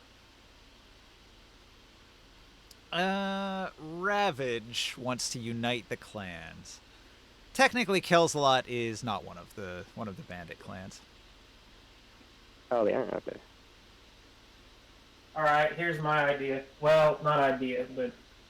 I'm gonna write down Mr. Kel's name. He's a surprise dwarf who will help us later. It's It's So, it's a little bit vague, but like the way the factions break down, there's like the 5 bandit clans, and then there's also Kel's Lot and a place called Foul Puddle that are extraneous on the outside, and the village of Pillage is also on the outside, because those are like dwarves and humanoids that are like the weird humanoids. So they're on the periphery, whereas the other 5 major bandit clans are mostly like human, like they're based on different cultures from Rom, Uruk, Draj, stuff like that. Ah, dang it. Okay, well, Well, nice talking to you. I'll see about whatever your thing was later. Don't die until I get back. All right, there was one left. There was a mull. Do you want to talk to the mull? Yes. All right. The mull stands up. The mole in the cage is only 5 feet tall, but he's got to weigh at least 200 pounds. He's solidly built out of muscle. He looks ridiculously strong, like he's been lifting weights for many, many, many years. He's also covered in scars. You've seen people like that before, typically gladiators, fighting men. This one looks like he's seen quite a few battles. Hello. What would you like to say to me, he says in his thick Dragon accent. His words What are all you have sort doing? of a sharp cutting edge to them. What are you doing in this cage?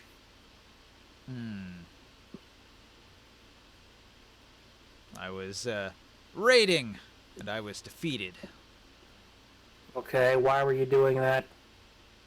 Well, Akiva, chief of Ravish, commanded us into battle. Wait, who was the other person from Ravage? No. Ravish. Oh, Ravage. You guys are all terrible at branding. Never mind. Wait a second. Why is it called that? Ravish? I don't know. Yeah. Akiva named it. Do you know what that word means? Oh, of course. Alright, well, we're continuing, but that's an immediate strike against. Furthermore, that continues.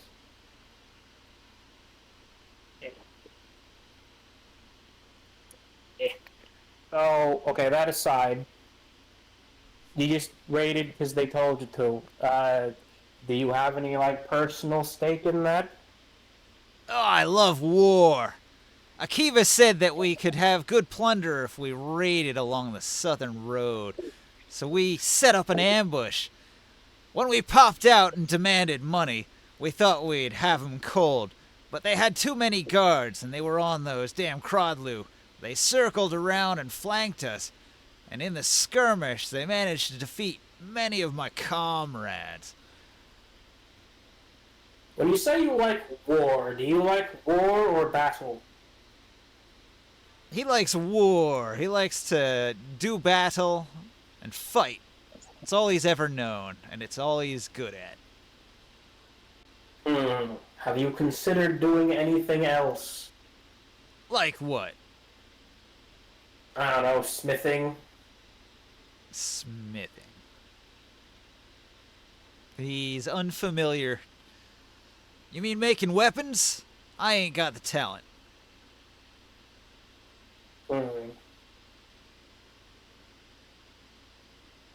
So if I let you go, what would you do? If you freed me, I would return to my village. Then raid this village.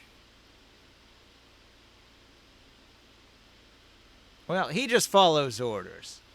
Akiva is a powerful gladiator, so whatever Akiva says goes. Okay. You get the impression that this gladiator is not very intelligent. And apparently the strategy of Akiva was not very wise either, because they were hastily defeated and he was captured. None of this Yeah, really, so none of this registers to him. He just says, you win some, you lose some. I'm gonna assume Kiva's in charge because she's the strongest and for no other reason. Yeah, Akiva wins against everybody in battle. Nobody can beat Akiva. Was she at the battle? No. Akiva sent us out, a strike party, to take loot. Okay. Hang on a second, I just need to check something. I'm gonna just detect thoughts in his brain and look for, like, any redeemable qualities whatsoever. Yeah, right. You dig around in his memory. Most of his favorite memories are of butchering halflings. He really hates halflings. Okay, they're not great, but that's not helping his case. Moving on.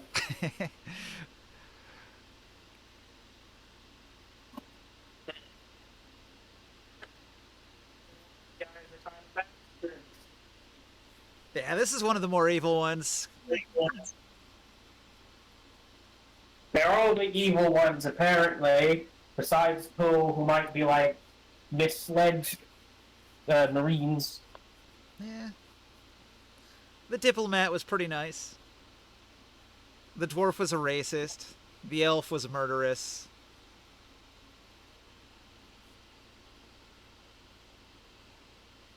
The murderist. Yeah, the elves, they just want to kill. They love killing. Killing and raiding.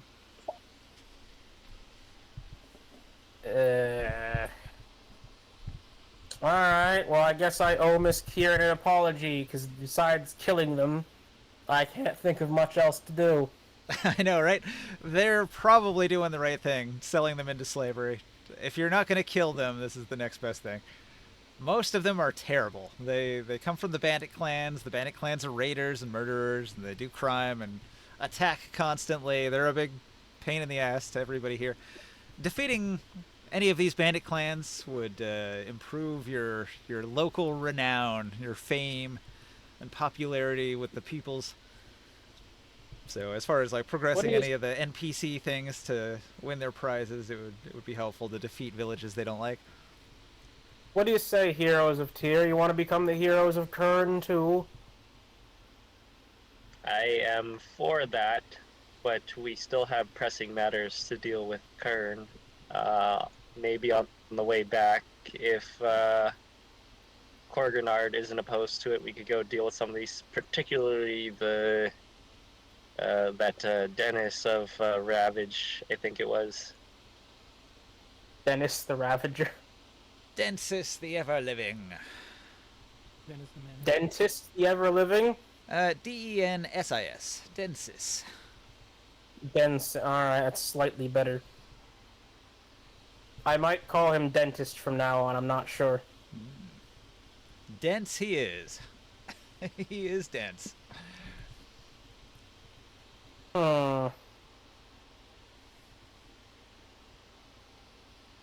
So, speaking with the slaves gives you some insight about the various enemy tribes that are up against the merchant house Azith. You still had the task of talking to the guildmaster. You want to head to the guildmaster's palace now? Yes. How dangerous is this mule, by the way? He's a fighter. He could beat most, like basic NPC type things. Maybe not a guard. Okay, never mind. I can't just sickle on the enemy. What, do you want to buy him too? 15 silver pieces.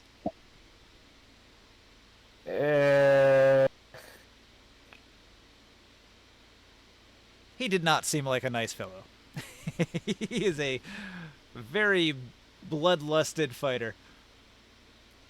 I'm thinking of just coming back to this area and just kind of Pokemoning him if the village is attacked again by Mr. Evil Lich Man. That's kind of messed up. That's a different That's for a different time, I think.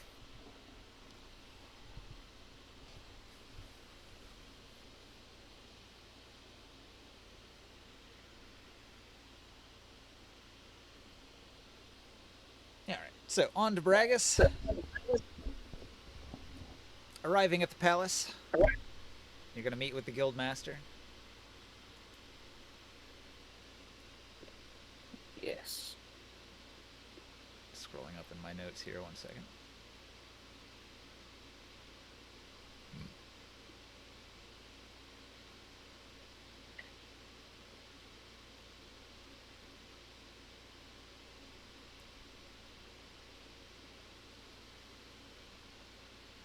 All right.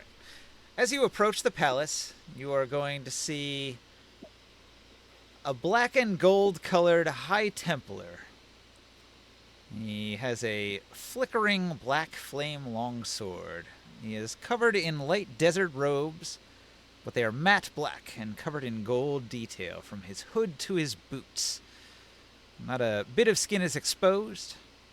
His head is covered with a sandstorm mask, a fancy one. He is standing in front of the gates like a Praetorian guard, making sure that no harm is done to the nobles within. So this here is a powerful Templar of Veronis, wielding magical weapons. Looks like he could definitely handle himself in a fight, so if any trouble was started here, you'd have to answer to these guys.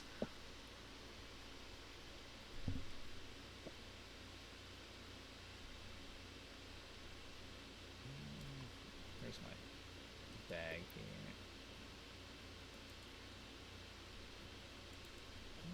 I had a figurine for this.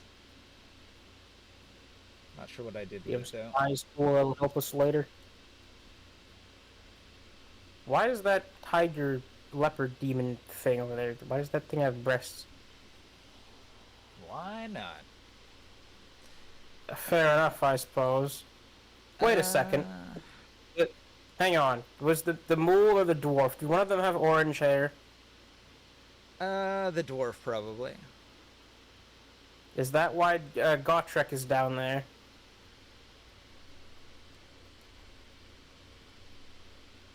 This is actually the master brewer at the meadery. His name is Golub. I don't believe you. I think that is Gotrek Gurnison right there. All right. Well, I'm using the image, but this is supposed to be Golub, the master brewer. Fair enough. Also, he is horribly muscled. It's unnatural. All right. If you look in the Discord, this is the Templar that is guarding the building. So that's what they look like. Templars of Veronis. Fair enough. They look that's pretty Templar-like to me. Yeah. All right. So the Templars will stand aside to let you in to speak with the Guildmaster. They recognize you as the heroes that saved the city. And once you're invited inside, Bragus is going to invite you to his feast table, the party that's been going on to celebrate the victory. It's also happening in the guild hall here, and so all of the nobles of Azith Rest are going to invite you to the feast and offer you drink, food, and ask you various questions about your adventures and your goals, your objectives here. So many questions. Each of you will have a number of nobles that are asking you various questions. Like what? Well, for example, with you, they will ask, "What are you?" We've never seen a Terran before. I don't know how to answer that. I don't know. What are you? You're a human? Yes. How would you answer that question? What are you? Where do you come from?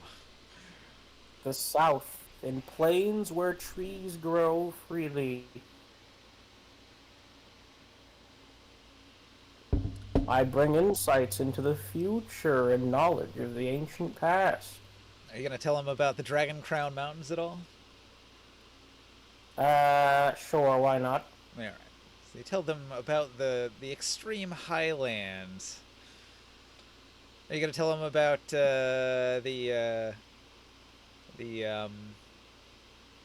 the order, like the castle back there at the Dragon Crown? Maybe I'm just painting weird pictures and doing intrigue stuff. Like I can show you your destiny, and to the north, or to the west. No, the east. A sea of endless silt at which lies tribes of powerful giants who mine for the obsidian, and far in the ancient ruins deep underground is an ancient lich dragon sorcerer king who plots his revenge and derp derp you. Okay. So you talk about fighting the evil forces in the world. That impresses them somewhat. The nobles And the all ain't ooh and ah. The and ladies the ain't fan and themselves the and faint. and the tree of destiny from which you may pluck only one fruit that will reveal your true nature. All right. So, Bragus himself is a friendly enough guild master. He's dripping with charisma. You can see why everybody wait, hold here on. listens to him. He's not asking a bunch of frivolous questions, but he will ask several pressing questions about trade and the kinds of things that Tyr is interested in exporting. He is also interested in explaining the exports of Kern. They are livestock, mainly Crodlu, medicines. They are a producer of medicinal fruits, potion fruits, and they make certain magic items. Real quick, I'm gonna let the half elf get his thing out of the way first. So you introduce Tanis of Ravage. Yes. All right. Well, Tanis gives his pitch to Bragus. Let me roll it. He rolls an 18. Charismatic speech from Tanis. He says, Ravage is not a bandit town. I repeat, Ravage is not a bandit town. We are no longer in the business of raiding and pillaging. We are in the business of uniting and restoring. We wish to become more than just the former slaves and occupants of a variety of barely surviving oasis villages in the worst part of the Tablelands. We would rather make something better of ourselves and try to build a lasting civilization.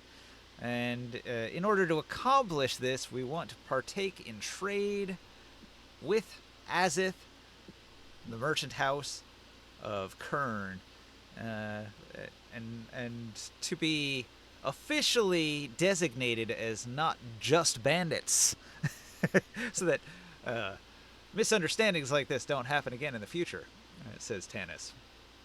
And that was a pretty charismatic speech. The reaction of Bragus, he only rolled a 6, which means he still looks at Tanis as a bandit. He's deeply skeptical, and he says, in the past, the bandits of Ravage have attacked the people of Kern on numerous occasions. Are you saying that this is not the case, that we are misinformed? And Tanis is going to say, that was the past, things have changed, we are under new management, and he tries to persuade as best he can that the new leader of Ravage is not about that raider life. Alright, well, I checked, I'm gonna speak up on his behalf and against him at the same time. Because yes, it is a bandit town, don't lie. You're just trying to not be a bandit town. However, he is telling the truth. They're preparing. Well, I mean, as far as he's concerned, he's telling the truth. Trying to unite the tribes and stop being knobheads. All right. Well, Originally, he looked at this dude as just a bandit that doesn't mean anything, but you have convinced him to give this bandit a second chance and hear his plea. And since you saved the city, he will do this favor for you and take into consideration what this bandit says. So you've increased his roll to a 15, which barely succeeds. Alright, so Tanis has completed his mission. He has convinced the people of Azith Rest that he wants to create a trade route between here and Ravage. And they're really skeptical, but they will do trade so long as the people of Ravage do not raid them in the future and do fair business. So, that has expanded the trade route. Potentially. But it is a tentative trade deal, reliant on the people not doing any more crimes.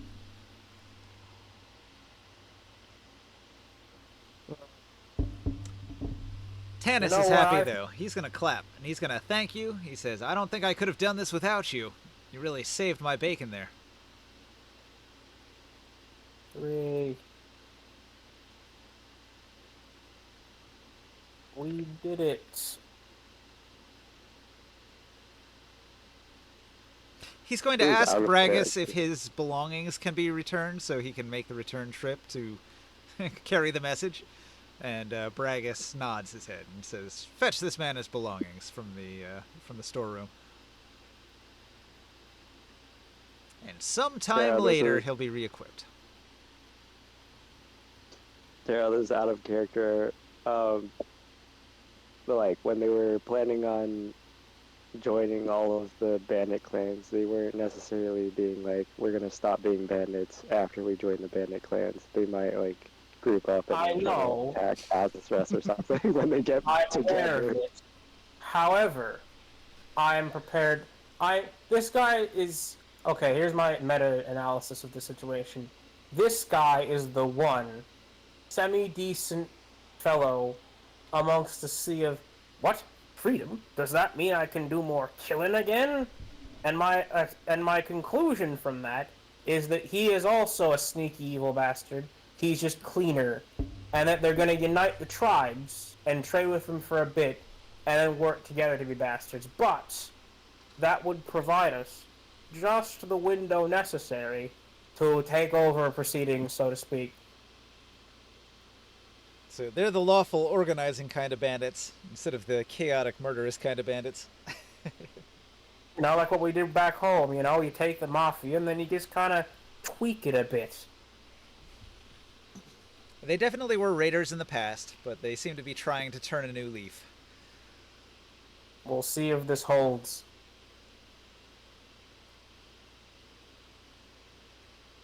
If not, we can always earthquake their town. This is true. Do you say that out loud? People are going to be shocked. No, I have there's telepathy, remember?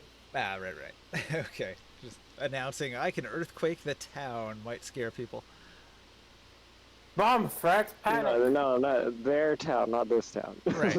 Well, Big just distinction. just saying I have the power to cause earthquakes might make people quite fearful.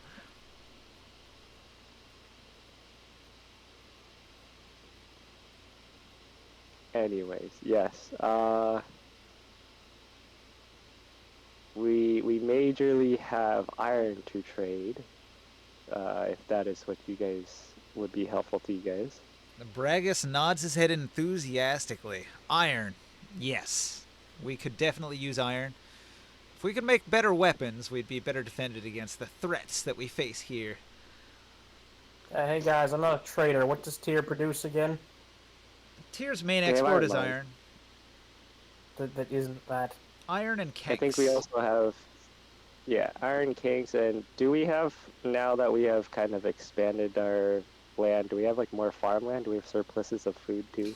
You have Not food that I think that's exports, place to live, and I think Creus also has his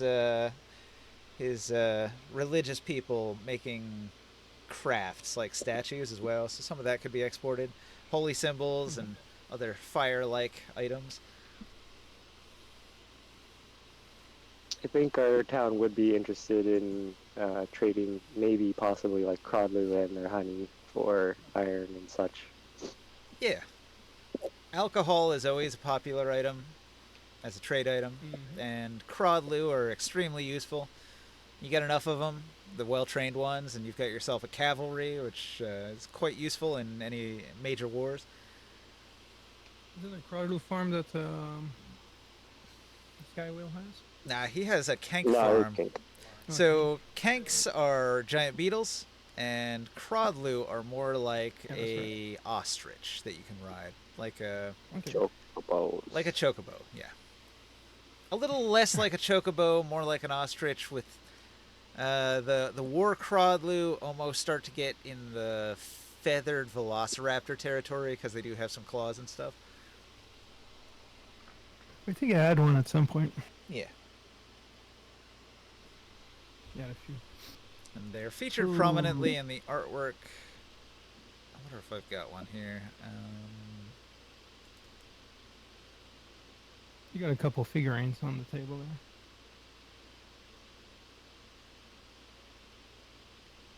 But we could definitely use them for Tyr's army. It would need a lot more mounts. And the alcohol as well.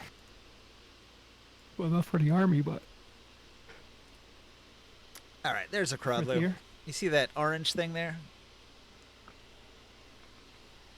Yeah.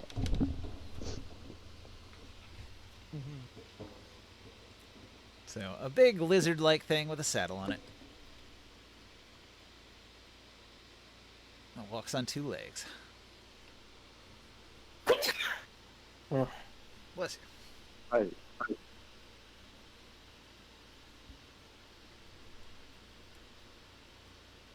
All right, so you're kind of establishing trade. I think that completes everything that I had for this town. Unless you want to buy something. I noticed you made all the merchants fancy, so I suppose we gotta talk to them.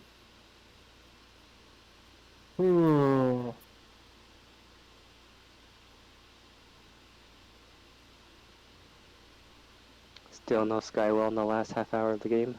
Nope. He did not make it this time. Sag. I will ask Bragus the Guildmaster, or I don't know if there's also a like high priest of the water temple here, if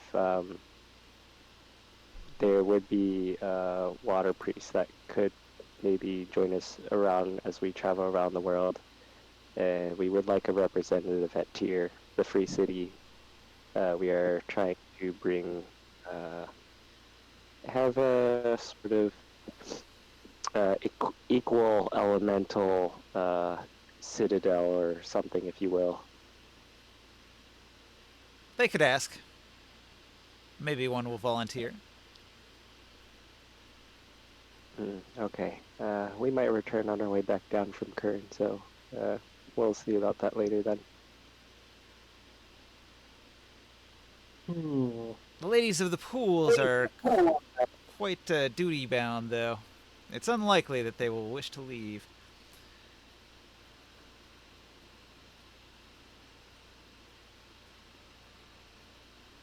We've already spoken with, what was her name, Kieran? Kieran, yeah. Yeah, we spoke with Kieran. She seemed probably the most willing so far. Ah, Kieran.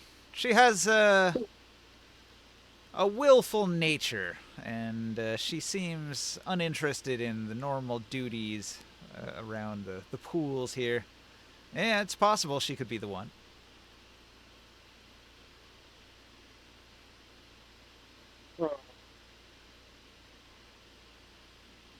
Elaborate. Well, they'll use a little bit of tact, so they're not going to say she's the worst, but she definitely is not doing the best job as a priestess. She's often late, often missing, often drunk. Are these pools like magic? No, but they are sacred. It is part of their religion. The ladies of the lake. Yeah. No, the ladies of the lake. She sounds like one of those like ADH kids who pay attention in class very well, but they're just really under challenged and they want bigger things. Exactly. Kieran is one of the stronger priestesses of the water clerics here, but she is chafing at her duties. Fetching soap for the wash ladies just doesn't seem like it's changing the world. But you know what they say, cleanliness is next to godliness. Hmm. Oh, did Corganard want to talk to this guy, actually? Corganard does not leave the airship. He feels that if he enters town, his presence is so awe-inspiring that it will disrupt the people of this village, and he simply wishes to pass through without making a scene. So he'll remain on the airship for now. I could cloak him in the powers of disguise. Yeah, that's another thing. He has many powerful enemies, so he doesn't really want his whereabouts to be well known. Hmm. It'd be funny if you're just minding your own business when suddenly an angel shows up. It's like, well, this wasn't on the itinerary. I mean, they just dealt with a siege, but if an angel arrived, that would be the event of the year. There was the Lich King and the Psychic barrage and the giant ship of Dome, and then an angel showed up. It was a very eventful day. Leave some room for the rest of history, I got it. So, Since you're considered allies of Aronis, whenever you're near one of the Black Brethren, they emit an aura of calm, and you gain advantage on wisdom saving throws. well, that's nice. I don't remember meeting Aronis. I'm not sure if we can qualify as that. No. These are the guys that you met at the door. So I posted a picture of one of them. They wear the fancy suit. So as long as they consider you an ally, their aura, their holy aura extends to you, and you gain some benefits from it. Alright.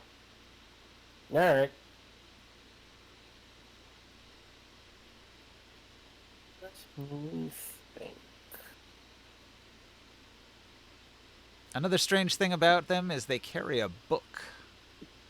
So they're readers. Don't most Templars know how to read though? Yeah. Or is well, are these weird? Yeah, I'm just making a note of it because you don't see a lot of people that can read. It tends to be just the merchant class and the nobility, but they do count as nobles.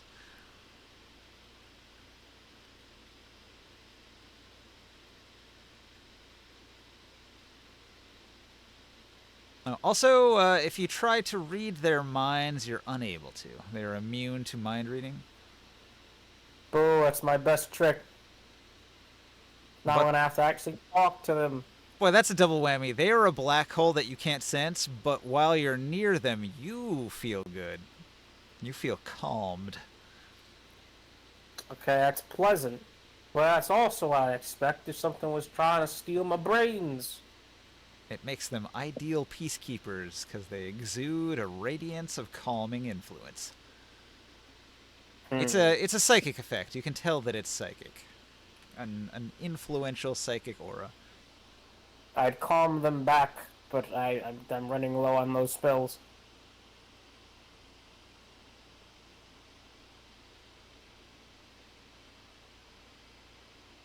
Well, I'm glad we made new allies of the city.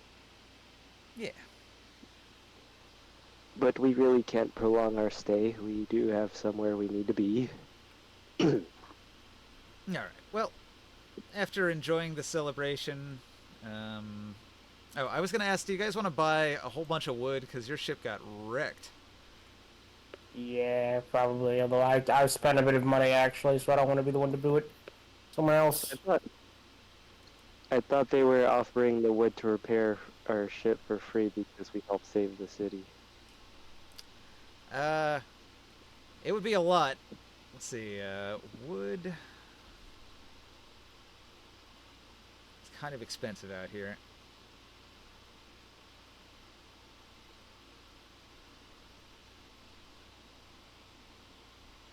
If not, Hardwood. did 2 gold the ship take per a pound. lot of damage, like more than we have on board to fix it? Because we had like 20 units of wood to fix it.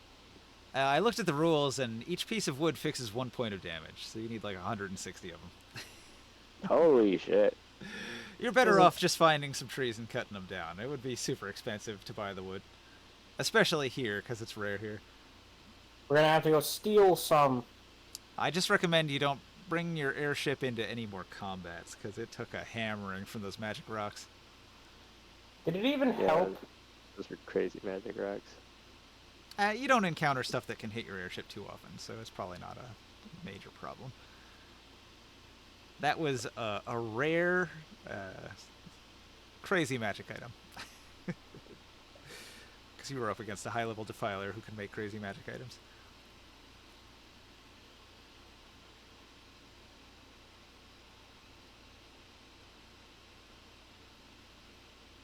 What was the other place that we got wood at? At Nibene? Yeah, They have Nibene has cheap wood.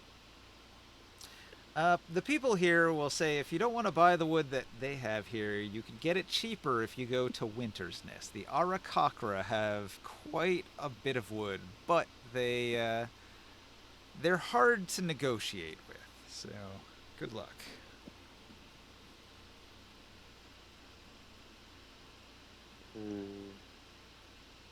Do we have carpenters on ship that could chop down wood and make the wood planks themselves? Indeed. You have 3 skilled carpenters on board that could get to work chopping down some trees. You just need to get near a forest. Kern's kind of near there. Like half a day's away-ish.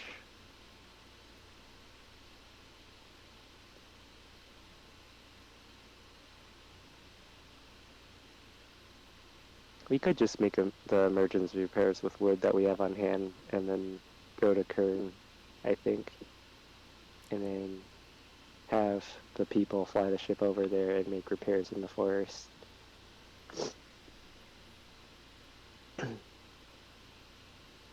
So in the rules, you can have one of your carpenters do 1d4 hit points of temporary hit points of repair using 1 piece of wood. And then you can do permanent repairs where each piece of wood restores 1 hit point of permanent damage. So right now you can fix like d4 of hit points and another 19 in addition to that. So the immediate repairs while you're partying in town will amount to 23 points. Okay, that's good. Meaning your ship still has 142 damage out of its 920 hull points. Yeah, okay. It still has like 700 something points, that's fine. Yeah. And I'll mark off that your wood is gone.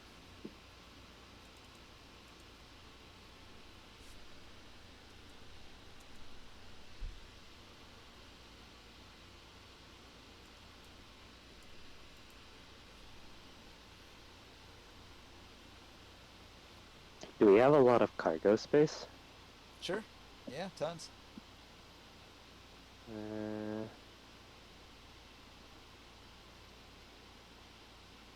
I would like to buy a crate of their famous honey drink that's from here, and also a pair of their average crawd loot, just so that the town knows like this isn't really the best, but it's also not really bad. And then I'll also want to buy several, I don't know, like 10 cratefuls of feed for the Kradlu. So on our way back, we can. Or actually, no, I'll buy the Kradlu when we're going back on our way down from Kern. All right, no But Krotlu. alcohol, I'll buy the alcohol now. Just a crate. It'll be like a opening purchase for our trade relations, and if the town receives the alcohol well in our taverns and our nobles like it, then we'll think about purchasing more.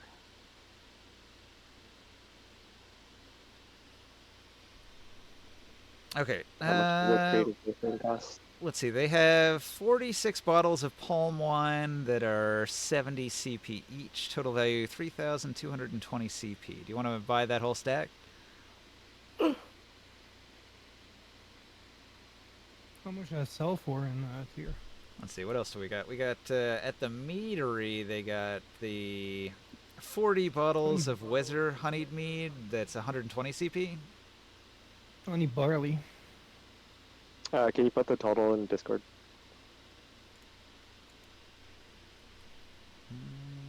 All right. This is what they have available at the meadery here. So that would be like a full crate, all 40 bottles.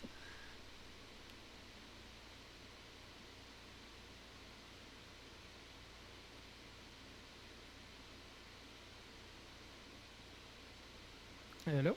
Guys, Ah, Will made it Oh, it's Kyle. right at the I- very end. I just got home not too long ago. It's the first day of school. So, Oh, is it? yeah.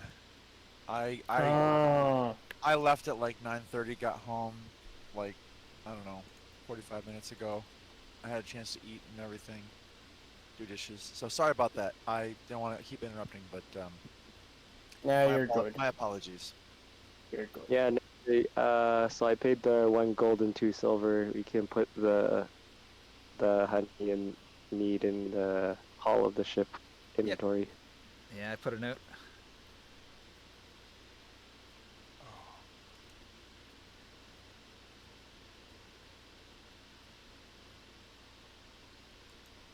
So, Will, everybody was sort of exploring the town here, going to all the shops, meeting all the NPCs.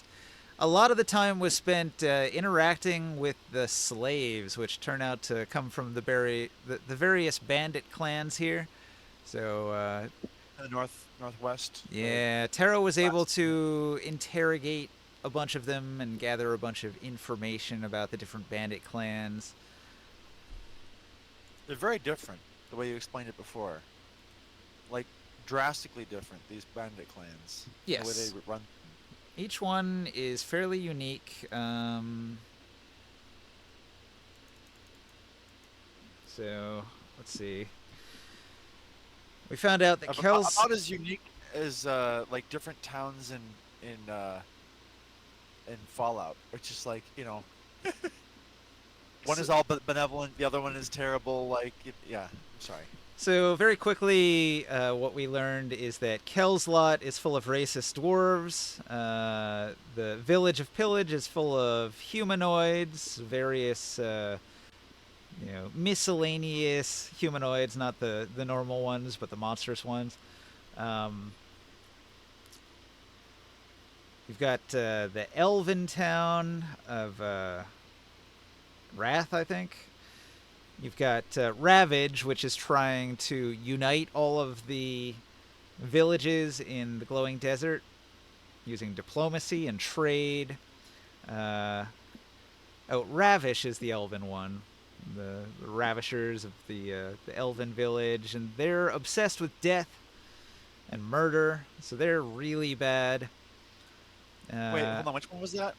Ravish. Wait, maybe I should go to my list here.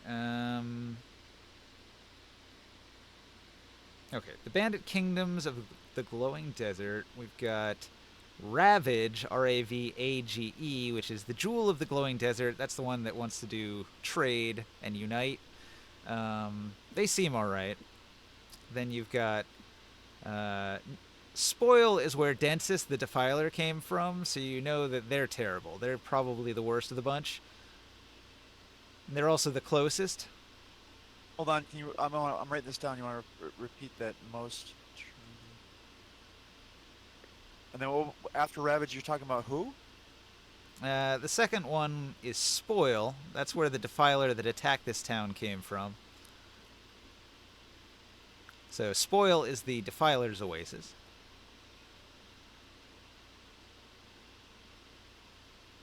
Then you got Wrath. Wrath says that they are Urukite nobility and they're here to collect taxes. Several miles away from there. And then you've got Plunder. Plunder is the village of elven ghosts. They're murderous and they have a ghostly theme. None of these people are really nice. They're kind of various flavors. No, not even various flavors. Mild color, color dye changes to the same flavor of time for murder. And then you've got Ravish, Ravish, which is a village of Dragon gladiators that is ruled by Akiva, the chief of Ravish. And she's a brutal tyrant and not a very good strategist because she got her people defeated in battle. After, let's see, Ravage, that's 5.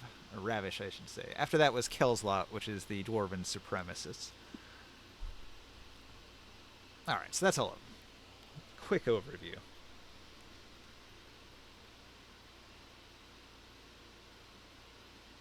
So who do you want to root for?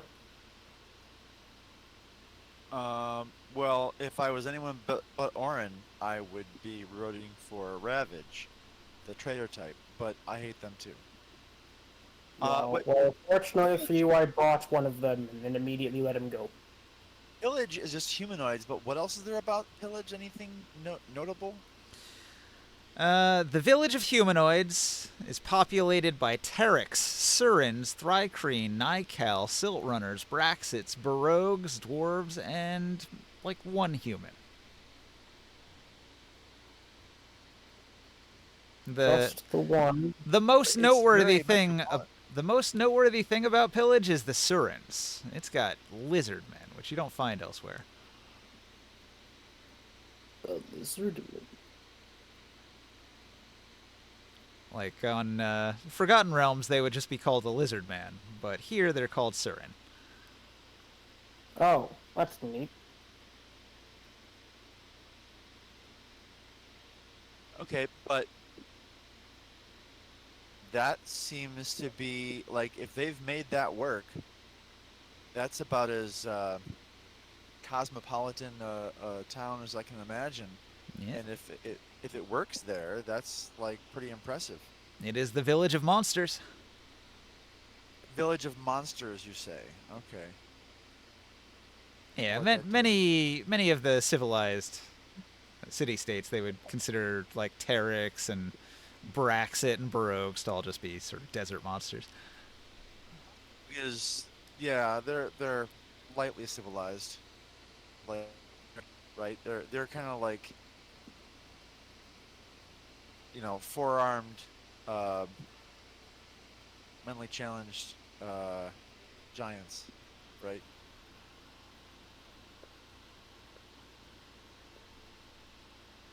That was the understanding that I had from the jailbreak. Sorry, I was reading something. What's your question?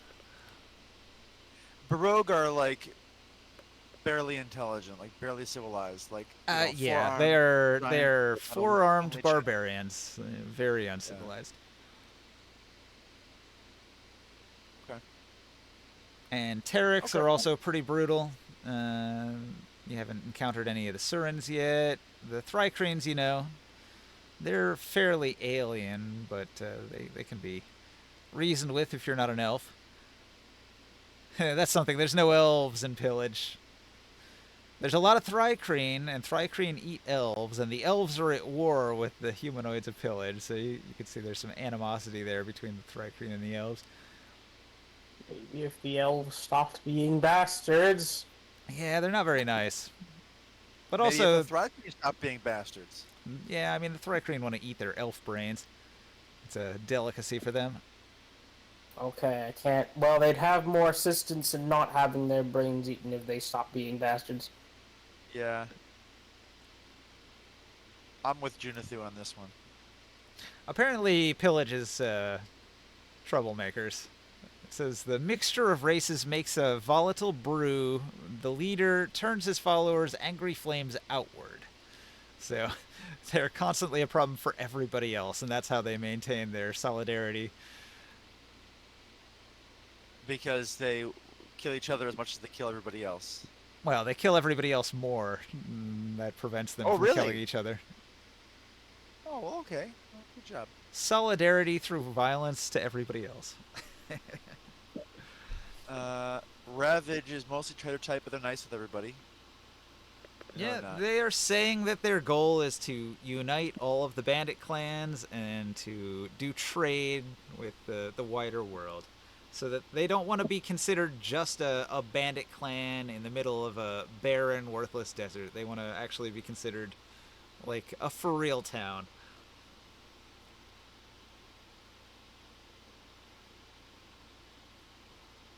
We want to make it to the big leagues. Yeah, looking at the population of everywhere else, they've got a tall order ahead of them. I don't think that's ever going to happen. Well, they're in a really terrible location. They're right on the edge of the Trollgrave Chasm.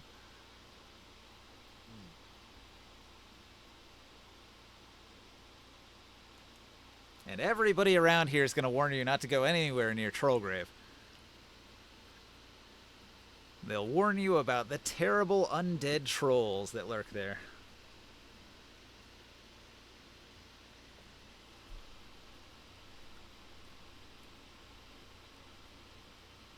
Pretty much everything in the glowing desert is considered cursed land. And the chasm itself is the worst part of it. So, we were talking with people from different villages, you said? So here in town, they have a slave trader, and there was some question, why do they have slaves? That's not a good thing.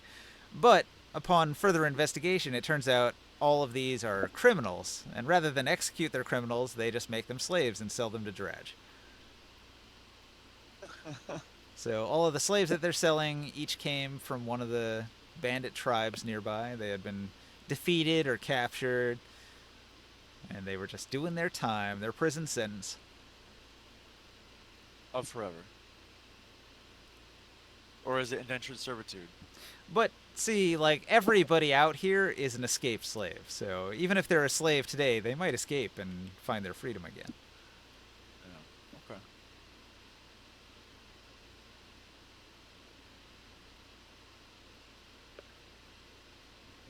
Okay, well, I don't need to spend a whole lot more time here. I don't see any benefit to really any of these people. Well- Like Taro said, or sorry, Ringside. I think we're pretty much at the end of the session, and next week we'll pick up with our travels as we leave town and head towards Kern. There's some events that'll happen along the roadway, possibly a combat. So that's stuff to look forward to next week. And Korganard sent us to Kern. Yes. What was his reason again? He is not explaining himself fully. He asks you to be patient and to not ask too many prying questions. He says he originally came from Kern. It is his home. And they wish to establish trade. So this is a diplomatic mission to initiate trade with Kern. Okay. But also, Aronis wishes to speak with the heroes of Tyr, and Korganard respects Aronis and wants you to meet with him. He refers to Aronis as his mentor. So, the mentor of your mentor. I thought Aronis was in the other place, not in Kern. I thought he was in the big city to the southeast of it. Nope. So wait, Yes. whoa. So Aronis is Korganard's mentor? That's what Korganard is saying. He learned everything he knows from Aronis. Huh. Do you have any disagreements with Aronis?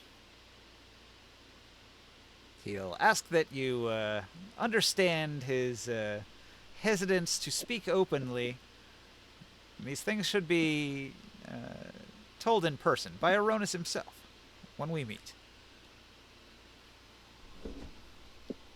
Alright, then.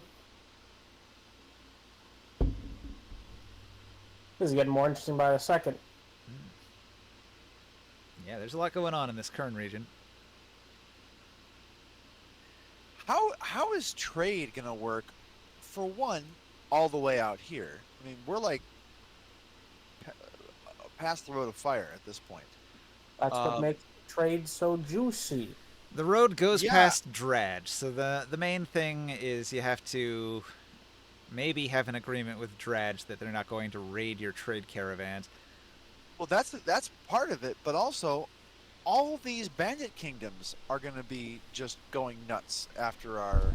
Yeah, that's And- been talked about a little bit. So the bandit raiders are a problem, and it's sort of the regional side quest that if you want to improve trade, you do have to deal with the bandit clans. Because they do attack the road pretty frequently. It's going to make trade slower and more expensive. A lot of things and lives will be lost. This is why Tyr also works in the dealings of airships. Yeah, access to airships would really help trade. But they'll have to They build just- facilities to dock them. They just get wings, for frick's sake. It's not a The problem bandits for the do Arakakra. not. They do have wings. And there's probably Arakakra in Pillage. It's been recommended that you go north to Winter's Nest to meet the Arakakra because they have the cheap wood, and you need a bunch of lumber to repair the airship.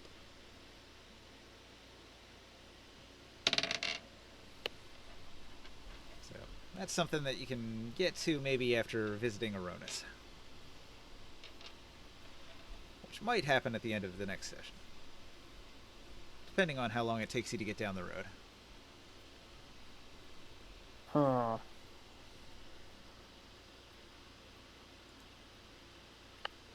Any last words for the stream before I cut it? Okay, that's helpful. All right. To Aronis, to Kern. All right.